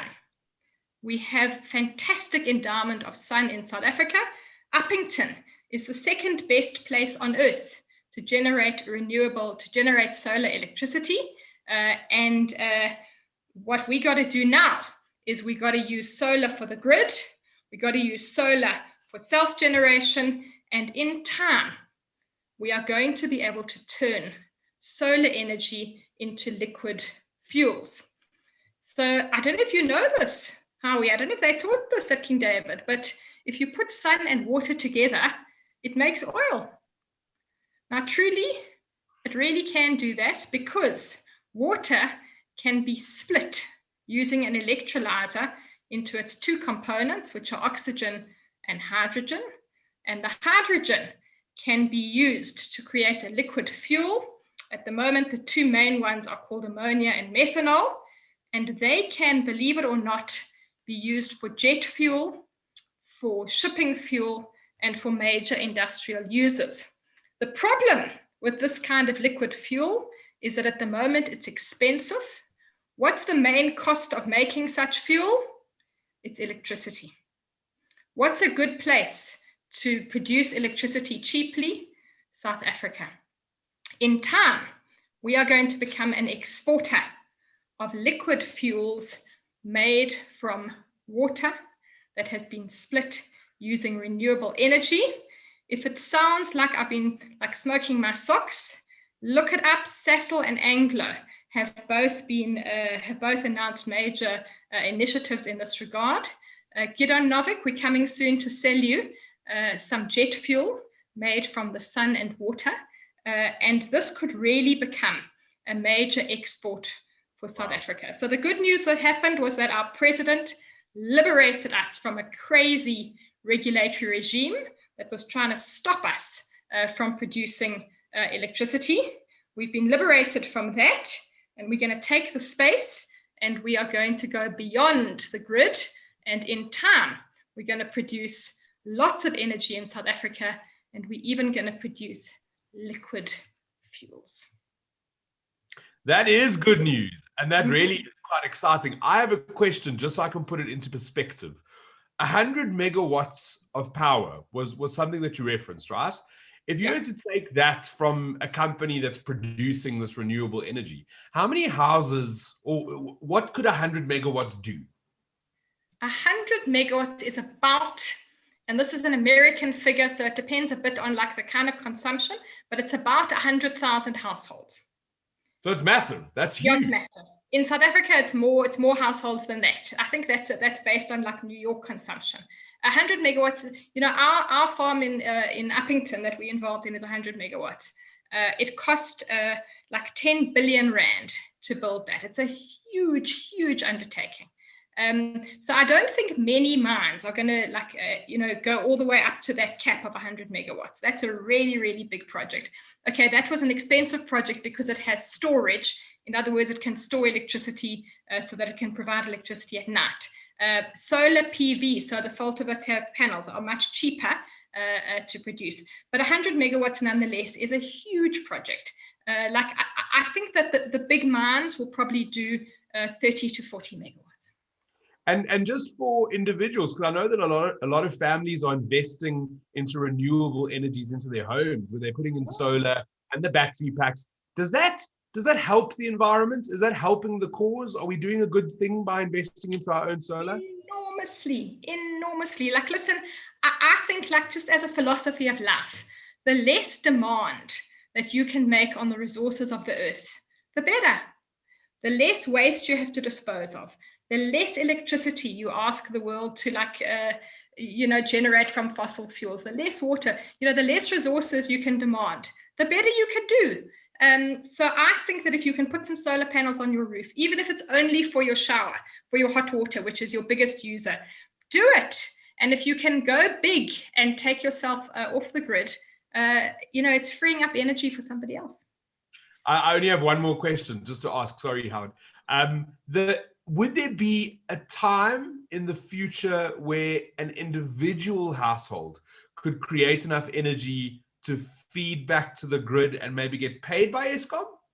Listen, that's a great question, and actually it happens in many countries now. It's known as wheeling. So if you can produce electricity on your roof, why not feed it back to City Power? There are a couple of commercial. City Power has a couple of pilot projects. I think one is with MTN, one is with ABSA, where they do that on their rooftops and they feed back to the grid.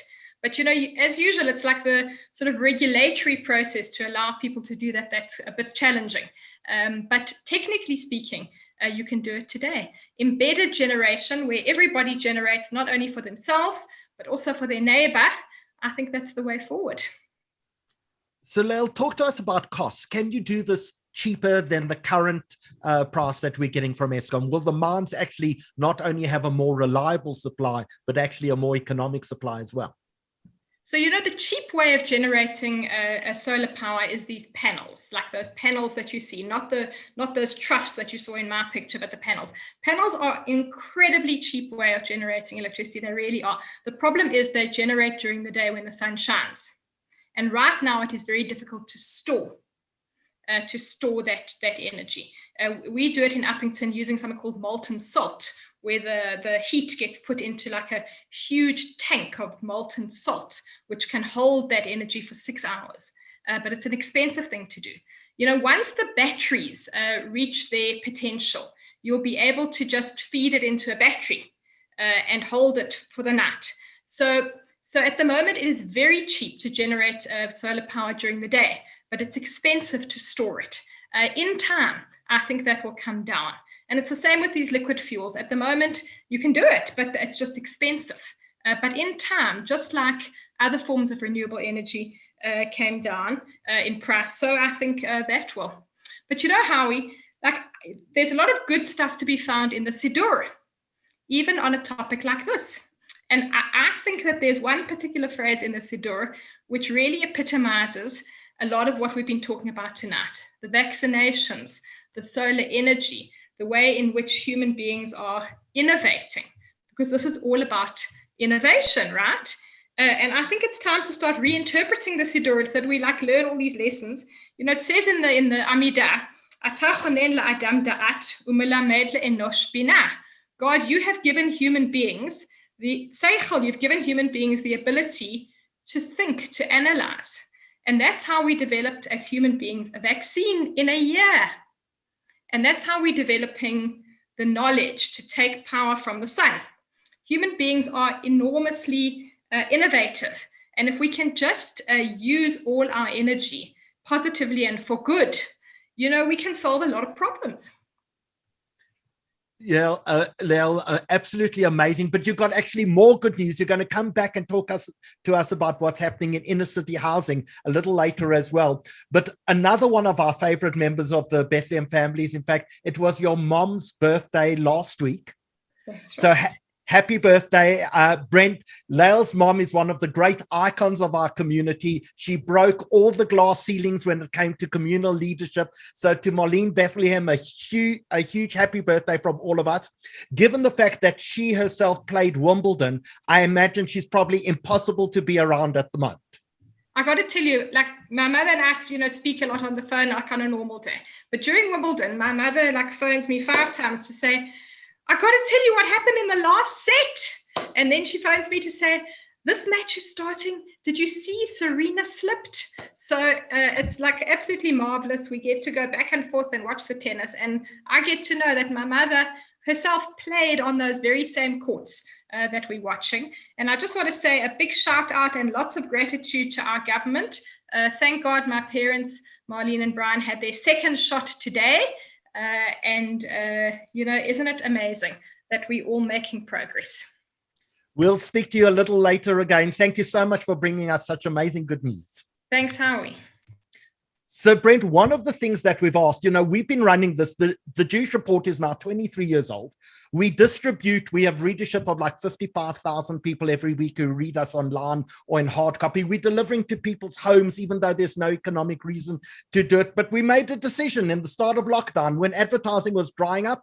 We said, we're going to continue to print. We're going to continue to distribute. We, in fact, only increased distribution. And we're going to start these webinars from nothing. Like we thought we'd have one webinar, and we're on number 102. And we've been watched now over 1 million times. Whoa. Which is absolutely amazing. In fact, we saw this week by sheer accident that someone cut a piece of an interview that we did with Professor Ellie Schwartzman from Sheba Medical Center on ivermectin, and it's now been watched 290,000 times, one single interview. Like, it's absolutely astounding. But what we do ask people to do is, if you are able to join our family, if you are willing to become a patron of the South African Jewish Report and help us to continue to publish during this time, we would love you to be part of the family. So Danny's going to show us a very quick video, then we're going to stick on a poll, and we would love you to be as positive as we are. And let's make sure we can continue to keep South Africa entertained, keep them informed, keep them educated, and go forward on a positive note. So Danny, show us the vid, please.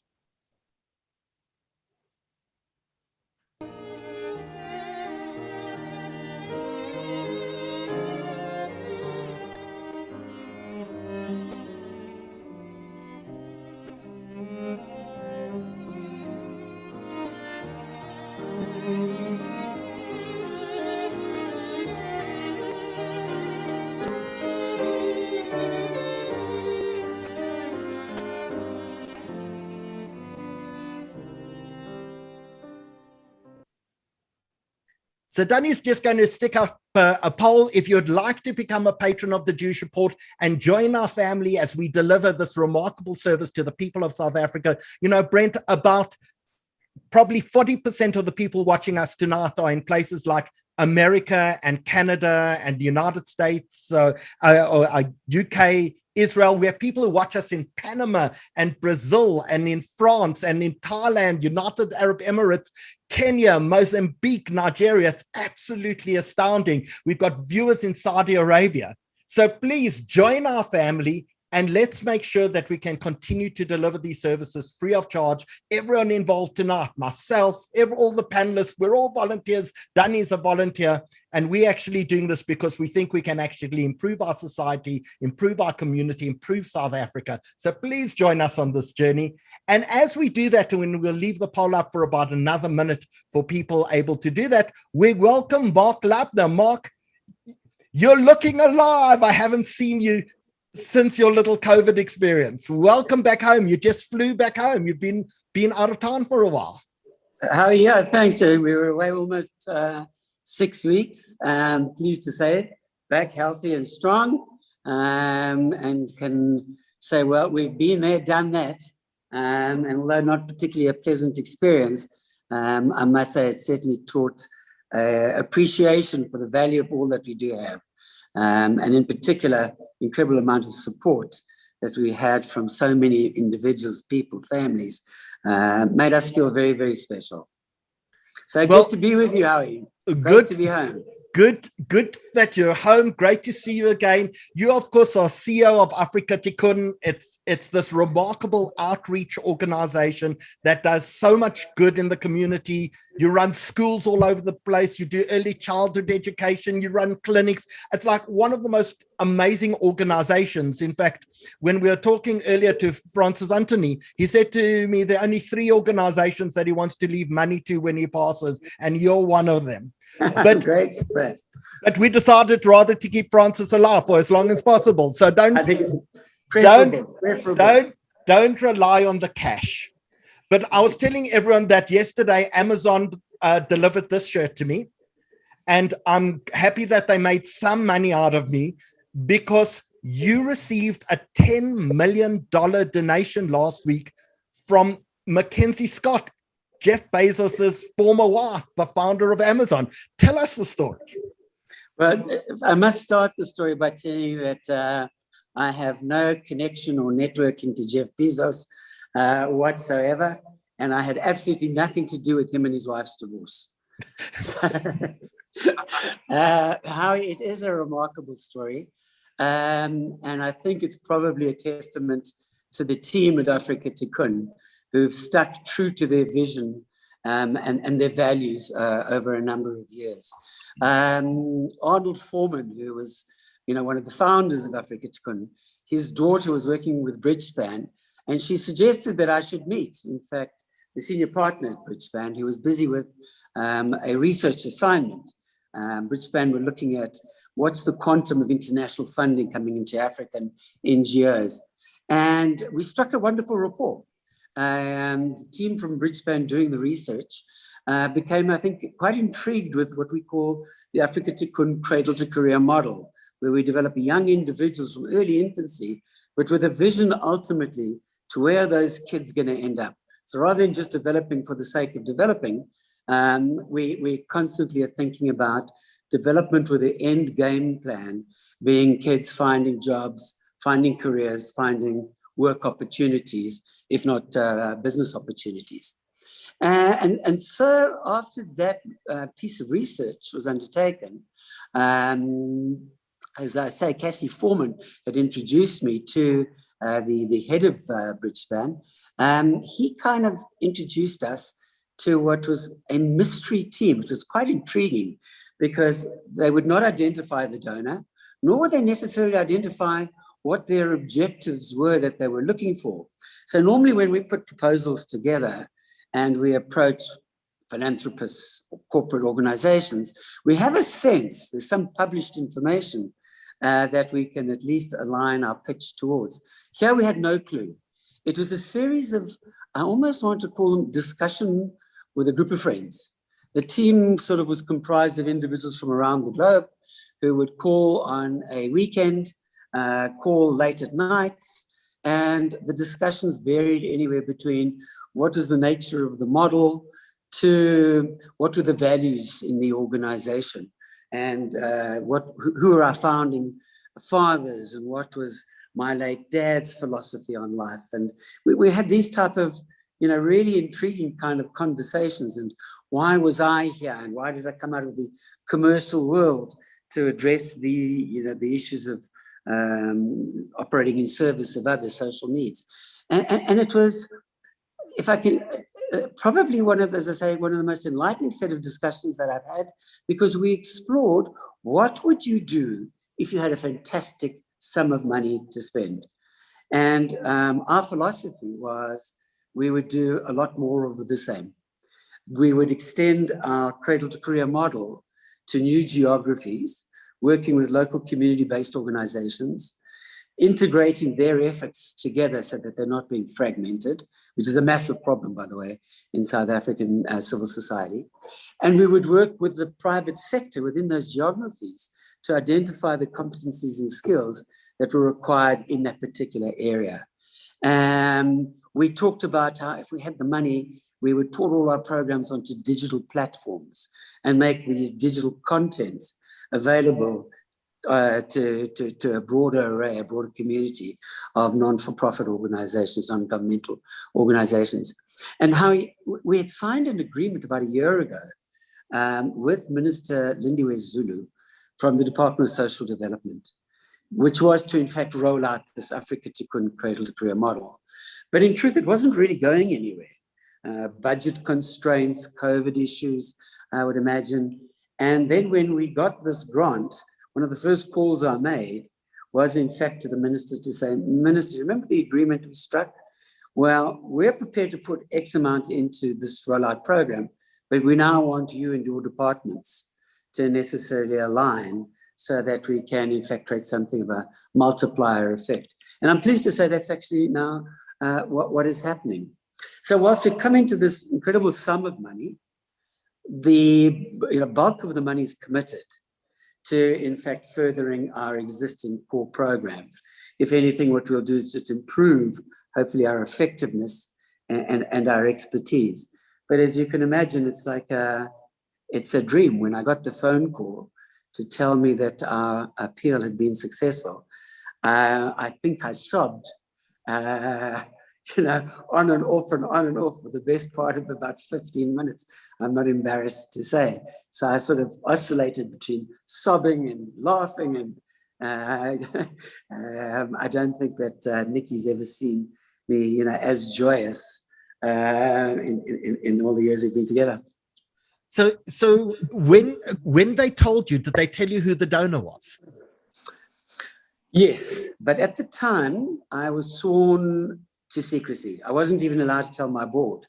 They said that they wanted to notify the general public in the United States with the statement that they were going to make. And then and only then was I allowed to mention who was involved.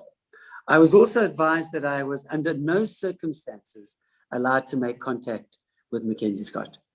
I could draft a note of thanks through the woman Judy Wang, based in Seattle, but that this would be a once-off donation and that I could not harass her, as it were, for more. And one of the things, therefore, Howie, that we've done is I spent a fair amount of today with one of the other recipient organizations that's involved in dealing with refugee crises, also a Jewish-led organization. And we talked about the onus of responsibility that we actually have to, because we're both grant recipients, to in fact see how we can facilitate shared exchange of knowledge, ideas, perhaps even cooperate on working together. A refugee coming into foreign territory is not too different to a child who is trying to graduate out of poverty in a township in terms of needing to belong, needing to feel they've got competencies and skills, and not creating further dependency. So we've started already formulating corresponding working plans between our two organizations, and it's certainly our intent to write Mackenzie Scott a note sometime down the line to show how her support for each of the individual organizations has in fact created this synergistic set of opportunities between ourselves on our global platform. So Brent, what would you do if suddenly tomorrow morning you landed up with about 140 million Rand in your bank account to do good with? Good grief. I mean, what Mark is talking about, to just do more of the same and to really help South Africa. The last almost 500 days have really shown the level of poverty in our country and the level of need that that a lot of South Africans have. So I think that amount of money is going to go a long way to just doing the great work that you do, as you said, and keep doing it and doing it better. It's really exciting. I mean, we featured Africa to Kun many times on the Good Things Guy platform, and it's because of the work that you do, the important work that you do. And like I said, the last 500 days have really shown us a very sad side to our country. The poverty is real, and it's everywhere. And for you guys that are working on the ground, your team, the different projects that you work in, I just want to applaud you and thank you. No, thank you very much indeed. Thank you very much indeed.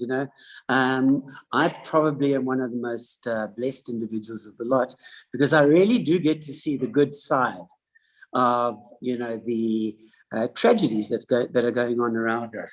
When I see individuals who arrive at our various community centres coming to be vaccinated, and those who are exposing themselves, who haven't themselves yet been vaccinated. Our care workers, many of them have not necessarily yet been able to receive vaccinations, and yet they expose themselves openly. When I see the willingness to help elderly people ferry food back to their shacks, that have just come in for a vaccine, for argument's sake, you really get to experience some of the best attributes of human beings. When you see how human beings have a capacity to share, no matter how little they have, it's a constant reminder of what I think is, one of the assets that doesn't appear on any sovereign balance sheet here in South Africa. Sure, our financial situation is dire, despite the fact that commodity prices are booming and our exports are better than they've been in a long, long time ago. We're going to be talking about that in a while. The reality is not a lot of that is filtering through yet into areas of employment. So we've had massive retrenchments and with the resultant effects of food security issues, et cetera, plus this rampant virus. Which obviously, creates fear within the environment, which is not healthy for anyone.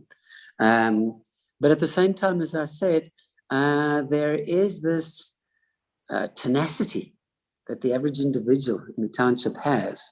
And when that tenacity starts to apply itself to employment opportunities, productive opportunities, then we really do have a force to be reckoned with. There are a number of very positive features. I was really interested to hear Lael Bethlehem's, views on access to cheap solar power and stuff like that, and the huge opportunities that that's going to present for young people in employment in that particular field, and the spin-offs, the businesses that then necessarily can run now having access to power. So Mark, there is good news. There is good news. Mark, there's great news. And most importantly, you wake up every morning and you change people's lives. And the fact that you've been recognized internationally by one of the largest donors in the world and given such a substantial sum. And the key take home for me is when they say to you, if you got all of this money, what would you do different? And you say, I would do exactly the same. I would just do more of it. And that, I think, is one of the most inspirational parts of tonight. Thanks for joining us. I know you stepped off an aeroplane and came straight onto camera. Really appreciate it. Lovely to have you home. Can I just thank you guys for giving us the opportunity? The acknowledgement, frankly, Howie, is as valuable as any monetary amount. It really does. It really does inspire us. And we're very, very grateful to be recognized by you guys as you have. Thank you. And thank you, Howie, to you equally for the role that you play in Africa Tikkun, which is invaluable. Thank you. I'm one of Mark's trustees, but my real job was put there by his father just to give him a tough time. And I love him for it. Ciao, Mark. Love to Nikki. God bless. Thank you. Well, what an amazing story, hey, Brent? Howie, I am so inspired by the stories that are being shared tonight. When you invited me to be part of the Good News Show, I didn't know it would be this much good news, and I would be feeling so good. Even just everybody that's watching and commenting, we're seeing it on the webinar where it comes up on the side. And it's just, everybody is like, this was the right show at the right time. I'm feeling so good about South Africa, and it was much needed in the time that we're in. So thank you for having me. This has been a great time. No, but when we think about it, we always think, oh, economically, we're in such a big mess. But Roy Toppel and Michael Kransdorff join us. And Roy, you keep on telling me there's such great economic news out there. What's happening in the business world? What's changing? So thank you, Howie. Yes, I think what people haven't quite realized is the scale, the size of the current commodity boom that's going on in this country, specifically in the PGM, the platinum group metals side, and also on the gold side, as well as iron ore and some other commodities. And the current commodities boom, which is, we're currently right in the middle of it, so we'll only know the numbers probably next year, is possibly the biggest commodity boom this country's ever seen. Certainly in nominal values. So if you look at it in rands, or even in current dollars, it's the biggest commodity boom. But even in real terms, I think it could compete with some of the great gold booms in the 1960s and 70s. And that's got all of these amazing spin-offs. So one of the things that we're talking about is the Rand has been really, really strong, and no one really understood why, but maybe this is actually part of the answer. We're just exporting a lot of those platinum group metals. Yeah, and I think, it's impossible to predict the Rand, but it's a lot easier to explain why. And I think one of the most asked questions we had in the last few weeks is, why is the Rand at 1350? Why is the Rand at 1360? Why is it so strong when all of these issues that we have, this recession, et cetera, and that it comes down to, the bottom up. At the end of the day, this country is a commodity country. We export commodities, that's our main export. And our single biggest commodity export is platinum, bigger than gold and bigger than any other commodity. And what's happened in the last few years is that we've seen the prices of rhodium and palladium go up dramatically.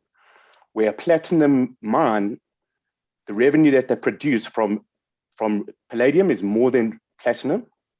And more recently, rhodium is much bigger than palladium, which is much bigger than platinum. So you've basically, in the last few years, we've grown two sectors from nothing. And just take into account, platinum has been the biggest for the last number of years. And now you've got two sectors which are bigger than platinum. So in the last few months, we've seen record exports in dollars and in rands. And Michael can maybe speak a bit about that and how it's affecting the current accounts, et cetera. But we are in one of the biggest commodity booms this country's ever seen. And it's absolutely enormous. I mean, if I can just give you one or two numbers. So Impala Platinum, which is the second biggest platinum mine in the world, they made operating earnings between 3 and 17 billion rand over the last 25 years. Their record was 17 billion in 2008, which was the previous platinum boom. That was just platinum went to $2,600 odd. They made last year alone, and take into account that there was a lot of issues due to Corona in supply, and the platinum price came down last year. They made 29 billion rand last year. This year, based on current commodity prices, they expect it to make 76 billion rand. And their record before 2019 was 70. Okay, so that's 4 times the profits that they made in the previous record. And based on current commodity prices or PGM prices, they're making annualized 100 billion rand a year after tax profits. These numbers are, I mean, I was going to draw charts, but they're off the charts. They are huge, huge numbers. Wow, that's amazing. Michael Kranzdorff, you're an economist. Current account surpluses. Explain what a current account is and why you want a surplus. And how have we suddenly, after many years of deficits, how have we suddenly had current account surpluses in South Africa? Great question, Howie. So the current account, not to bore everyone with economic theory this late at night, but is the difference between what a country exports minus what it imports. So if you're running a current account surplus, that means that you're exporting more than you import. You're effectively producing more than you're consuming, which is a positive thing, because if you're consuming more than you're producing, you're depleting your assets over time.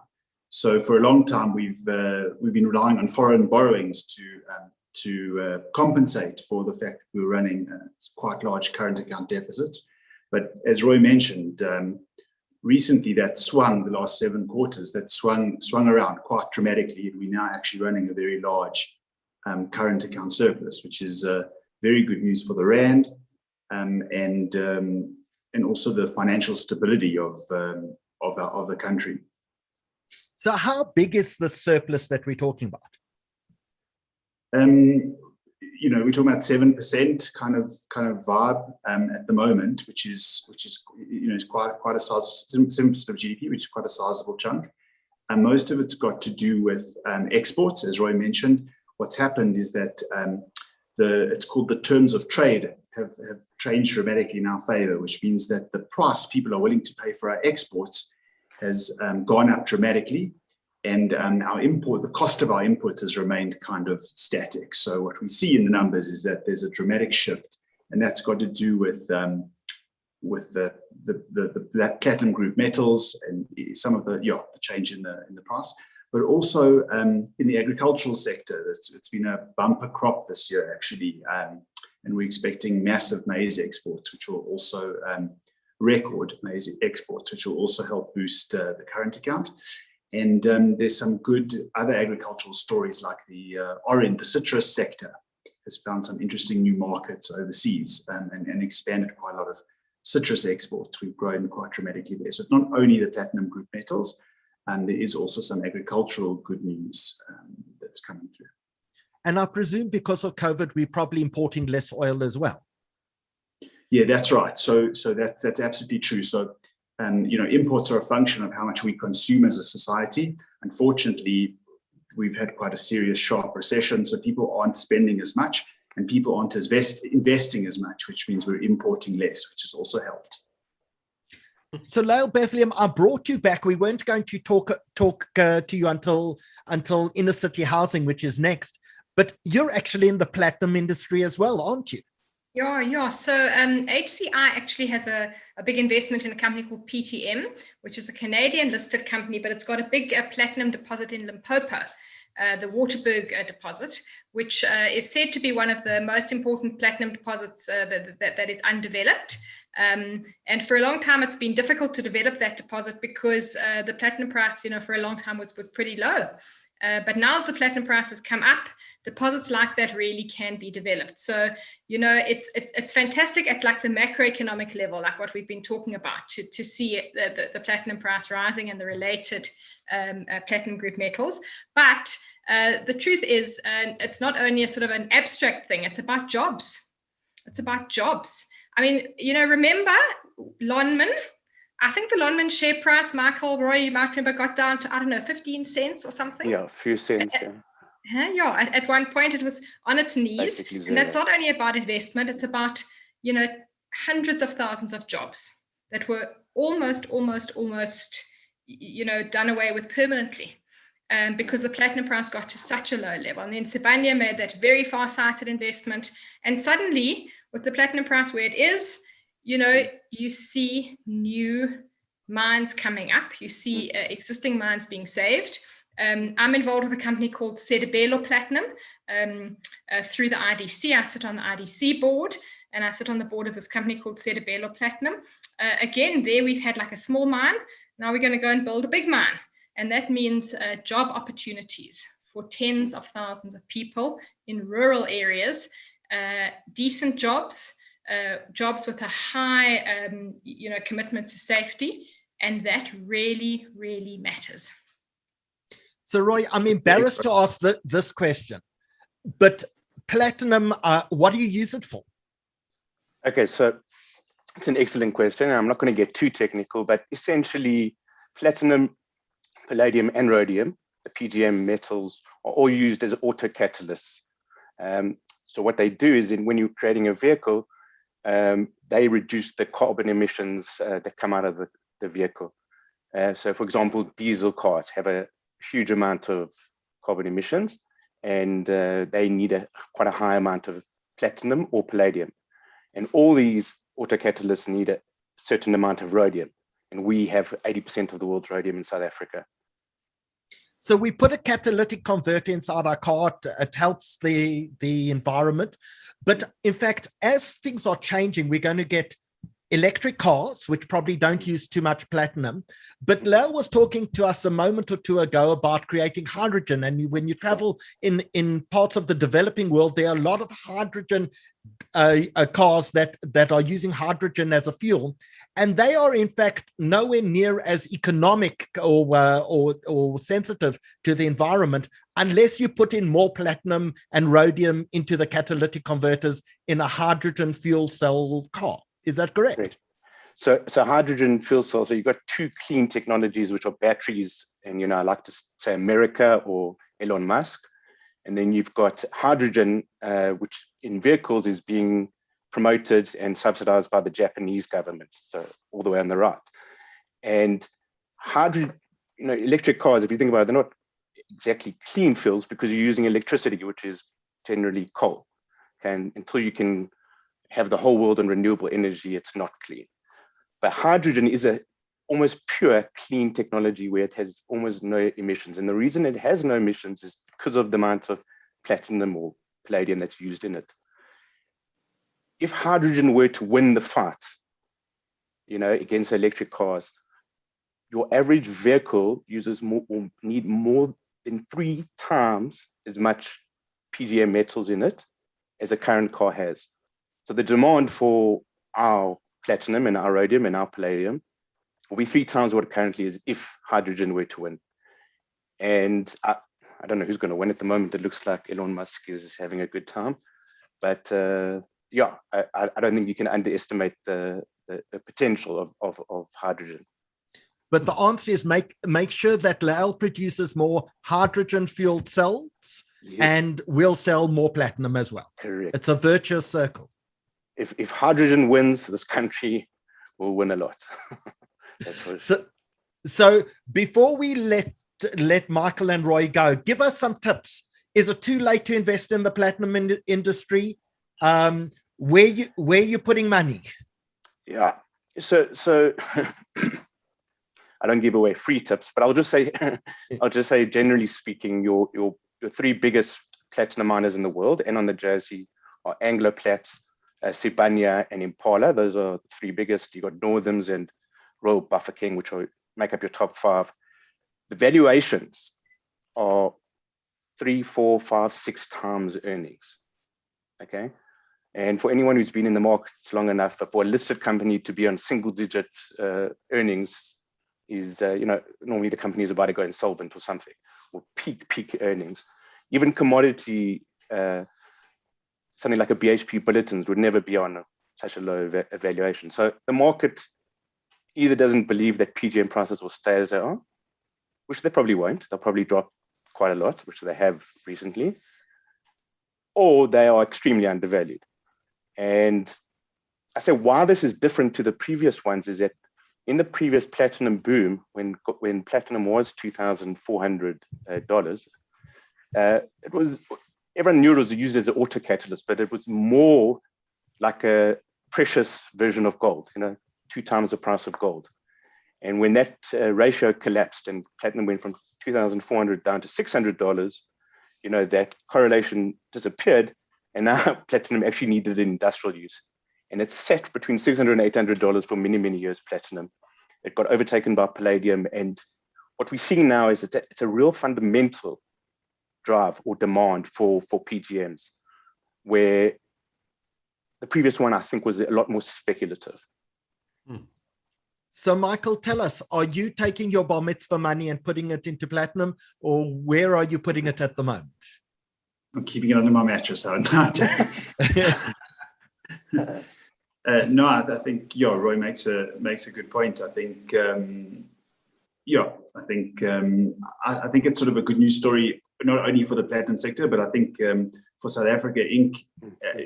To Lael's point, it's not only about the direct jobs we can create through new investment in platinum mines, but also downstream industries, which we can maybe try and re-stimulate, that can supply stuff to those mines, whether it's equipment.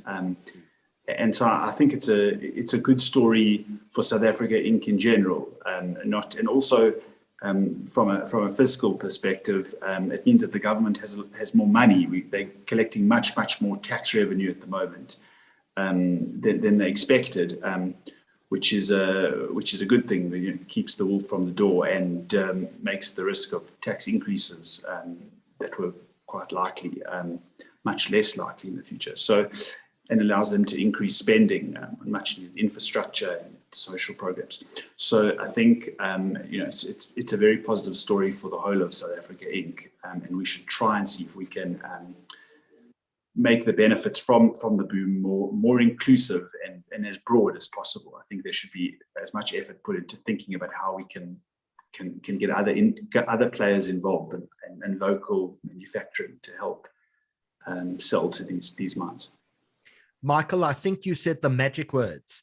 It makes a tax increase much less likely. That's the only part I heard. Roy, Michael, thank you so much for joining us this evening. Really appreciate it.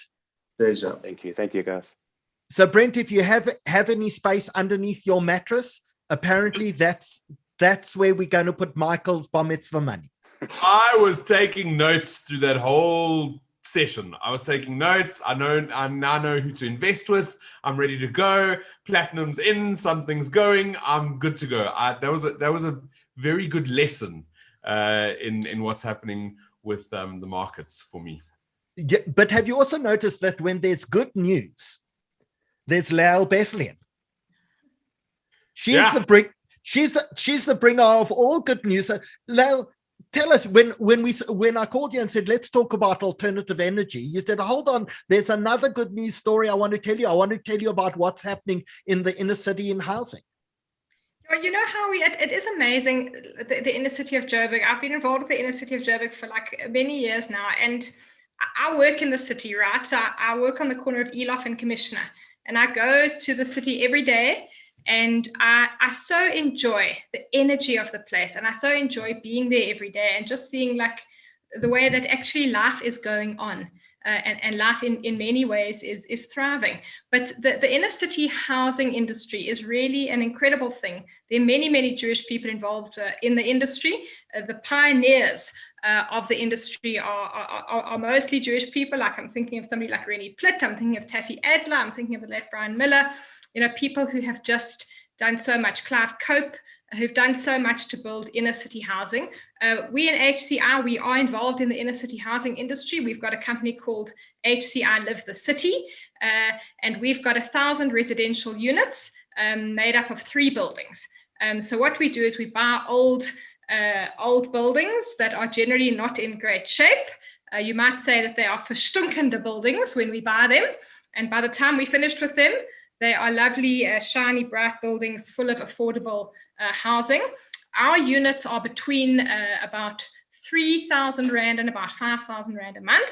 And for that, you get a very good, well-spec'd unit, a fully tiled bathroom, choice of bath or shower, a decent kitchen with a built-in stove, built-in cupboards. You get a granite top, and you get 24-hour security, underground parking, a homework room and a playground for the kids, a laundry, and all sorts of wonderful things. In other words, you get a decent, dignified home, and you get that for a very affordable price. And in creating that housing, we also get to rescue buildings. Once marvelous, proud buildings that are often reduced to very little. And then we try our best to run those buildings not just as accommodation, as properties, but as communities. Before COVID, we had choirs going. We've got gyms in all our buildings. So we try and run it as a community. So when COVID hit, we had to ask ourselves, like, what do we do? Because for me and my colleague, Nandi Ross, who's the GM of our company, we had to really worry. What about COVID in the buildings? What about people losing their jobs? How are we going to get through this disaster? And with the wonderful backing from Johnny Copeland and all our colleagues at HCI, we have found a way to live with COVID. I mean, one of our buildings is Shell House, the old ANC headquarters, now 530 affordable flats and 30 shops all in one building. And, I was like, what if we get one case in Shell House? You've got 1,500 people living there. Like, God forbid, everybody going to get COVID. So we just thought of everything that we could do.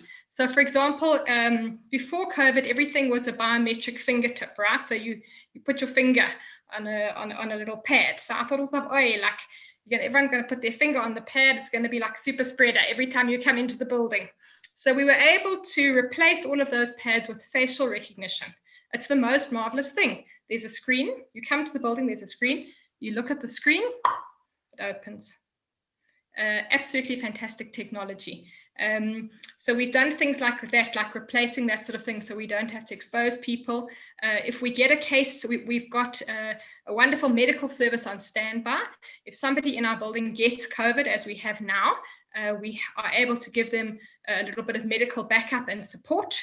If anyone gets COVID, our building manager will bring you groceries every couple of days until you are better, so that you don't leave your flat and spread COVID throughout the building. We've obviously had to offer, discounts at certain points to our tenants and that sort of thing. But we've really just tried to continue with the idea that it's a community and that we got to stand by each other. And, it's just amazing to be able to offer people dignified, decent accommodation in the historical center of town. It's a wonderful industry to be involved with. I also think, sorry, I was going to add there that I also believe it's almost like the broken window theory, that when you start to fix one building, other buildings and other people who are working in the city will start to fix those other buildings, and more people will move in, and it'll become what Joburg was many decades ago. So the work is incredibly important. Brent, you are so right. And also the converse is really true. Like, how does decline start? It's when the building next door you stops being maintained. And you think like, it's going to affect the value of my building. Let me not put too much money into my building. That's what happened in Joburg. And within 5-6 years, the whole thing plummeted.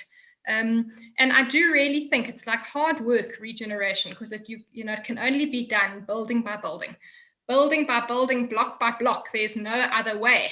And if in a place, Shell House is opposite the North Street taxi rank. It is a really rough area. But, slowly, every couple of months, you see another building is being renovated. So, it's not like a simple thing. It's not going to be done in 1 minute. But I think that if people see the opportunity, then, suddenly everything becomes possible. Lael, in a discussion with Jeff Wapnick, who also has substantial property holdings in the middle of... Great pioneer of our industry, the Wapnick family. But one of the things that he told me was they had surveyed their clients and they said, would you rather have a private bathroom or faster internet? And the vast majority of them preferred faster internet to even their own bathroom in their apartment. So I imagine...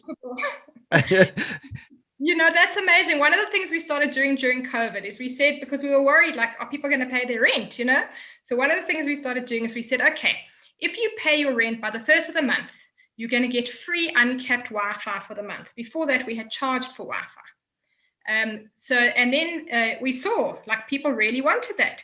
So we no longer charge for Wi-Fi. Even now, beyond COVID, you pay your rent by the 1st of the month, free uncapped Wi-Fi, and that's all for 3,500 Rand a month. Wow. Amazing. Lael, thank you so much for chirping in on at least 3 different elements of tonight. The positivity that you bring to this discussion is just infectious. So thank you so much. We'll see you again on one of our webinars soon. Fabulous. Thanks for everything, Howard. So Brent, as we come to the end and we wind up tonight, I'm just going to ask everyone who's watching us, whether you're watching us on Zoom or YouTube or on Facebook, please just leave us a positive comment, leave us a message of hope, and let's try get this positivity actually spread around. And tomorrow, Brent, when you open up the newspaper, you go on Facebook and you got to go and actually look for the elements of positivity and not just look for the blood and gore that's out there. 100%. And one of the things that you can do is remember that you need to be responsible with your social media. So if you want to see the good news and you aren't seeing it anywhere, then you need to become the good news. Then you need to share the inspiration and the hope and the good stories with everybody that you're connected with on your own platforms. And that's the broken window theory. You start to fix your social media, you start to make your sites and your spaces full of good news, then it'll inspire people around you to do the same. So make that your call to action tomorrow, is to be the good news. Did you know all of these stories that we've seen tonight? I mean, the platinum story was brand new to me. I had no idea what was happening. I didn't know why the Rand was doing well. When I saw the current account surplus, I had no idea what was behind this. So was any of this new, or is this kind of the sort of thing that you deal with every day?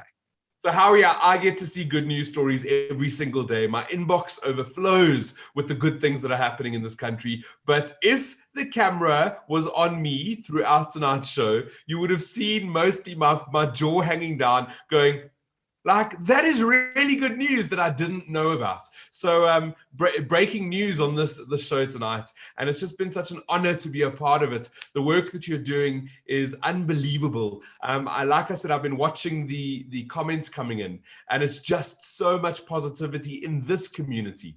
And if that flows out tomorrow and the next day and the day after that, then we're going to be okay. I think we're going to be okay. Well, I want to thank Mandy Wiener because I sent you a mail, but you were busy recovering from COVID. You ignored my mail. And when the advert for tonight went out, it was Mandy Wiener, who in fact said to you, "Why aren't you on this program?" Yeah, no, she literally sent me an email and she was like, what is going on here? And that's when I contacted you and apologized for not replying to your email. But I mean, that's also a good news story. And I know that it's been very tragic during the last, I keep saying it, almost 500 days, that so many people have passed away, and it's been tragedy after tragedy. We mustn't forget that there have also been many recoveries and people that are recovering from COVID. I'm one of those people, and it's taught me that, there are recoveries, and that's also a good news story. Well, friends of mine who are in isolation at the moment because some of the family members have had COVID keep on saying to me that they're amazed, like people who they barely know are dropping off food for them and dropping off smoothies for their daughter. And people, I think during this period have really shown the goodness in everyone. We actually have been trying to take care of each other, and people are going that extra mile and doing such amazing good things to spread the positivity around all over the place. It's exactly that. And for me, it's been a tragic time, but the sense of community is really the light that shines the brightest. That there are, you say, strangers that want to look after each other. I got to know neighbors a couple of doors down from me that I'd never known existed, and I've been living in my house for the last 11 or 12 years. And it's just this whole new sense of community. That's the way we get through this, Howie, together. We've got to look after each other. Exactly. And my last question to you is, how do we make sure that this positivity continues, that when COVID is over, and we're nearly there, because as we've seen tonight, people are being vaccinated, we're opening up all the time, there's no shortage of vaccines, the vaccines are working. How do we make sure that when we get through this, in the old days they used to say, "Vasbyt, Mindar," we're almost there. How do we make sure when we do get through this, that we retain that sense of community and that positivity? It's work, and the work is never done, and the work needs to happen every single day. Every single day you got to get up, you got to arrive, you got to be there, you got to make it want to work within your community. You got to be neighborly. If you want good neighbors, be a good neighbor. It's that simple. So I think that's my answer, is that you need to keep at it. We need to keep looking for the positivity. We need to keep being the helpers.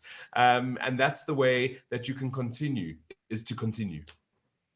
Well, Brent, thank you for joining us this evening. It's been just such a fun, inspiring evening, and it makes such a difference, I think, to us being on this panel and listening to these amazing stories and being able to share it with such a huge audience. We've had thousands and thousands of people watching us across Zoom, across YouTube, across Facebook this evening. Let's take this, let's actually spread the positivity. If you're on YouTube, take and spread this webinar to your friends. If you tell people to go onto the Jewish Report website or onto the YouTube panel and share this positivity, because the more we can do, the more we can create a contagion and an infection of positivity, the better we are as a community, as a country, as South Africans, as Africans, and just humans around the world.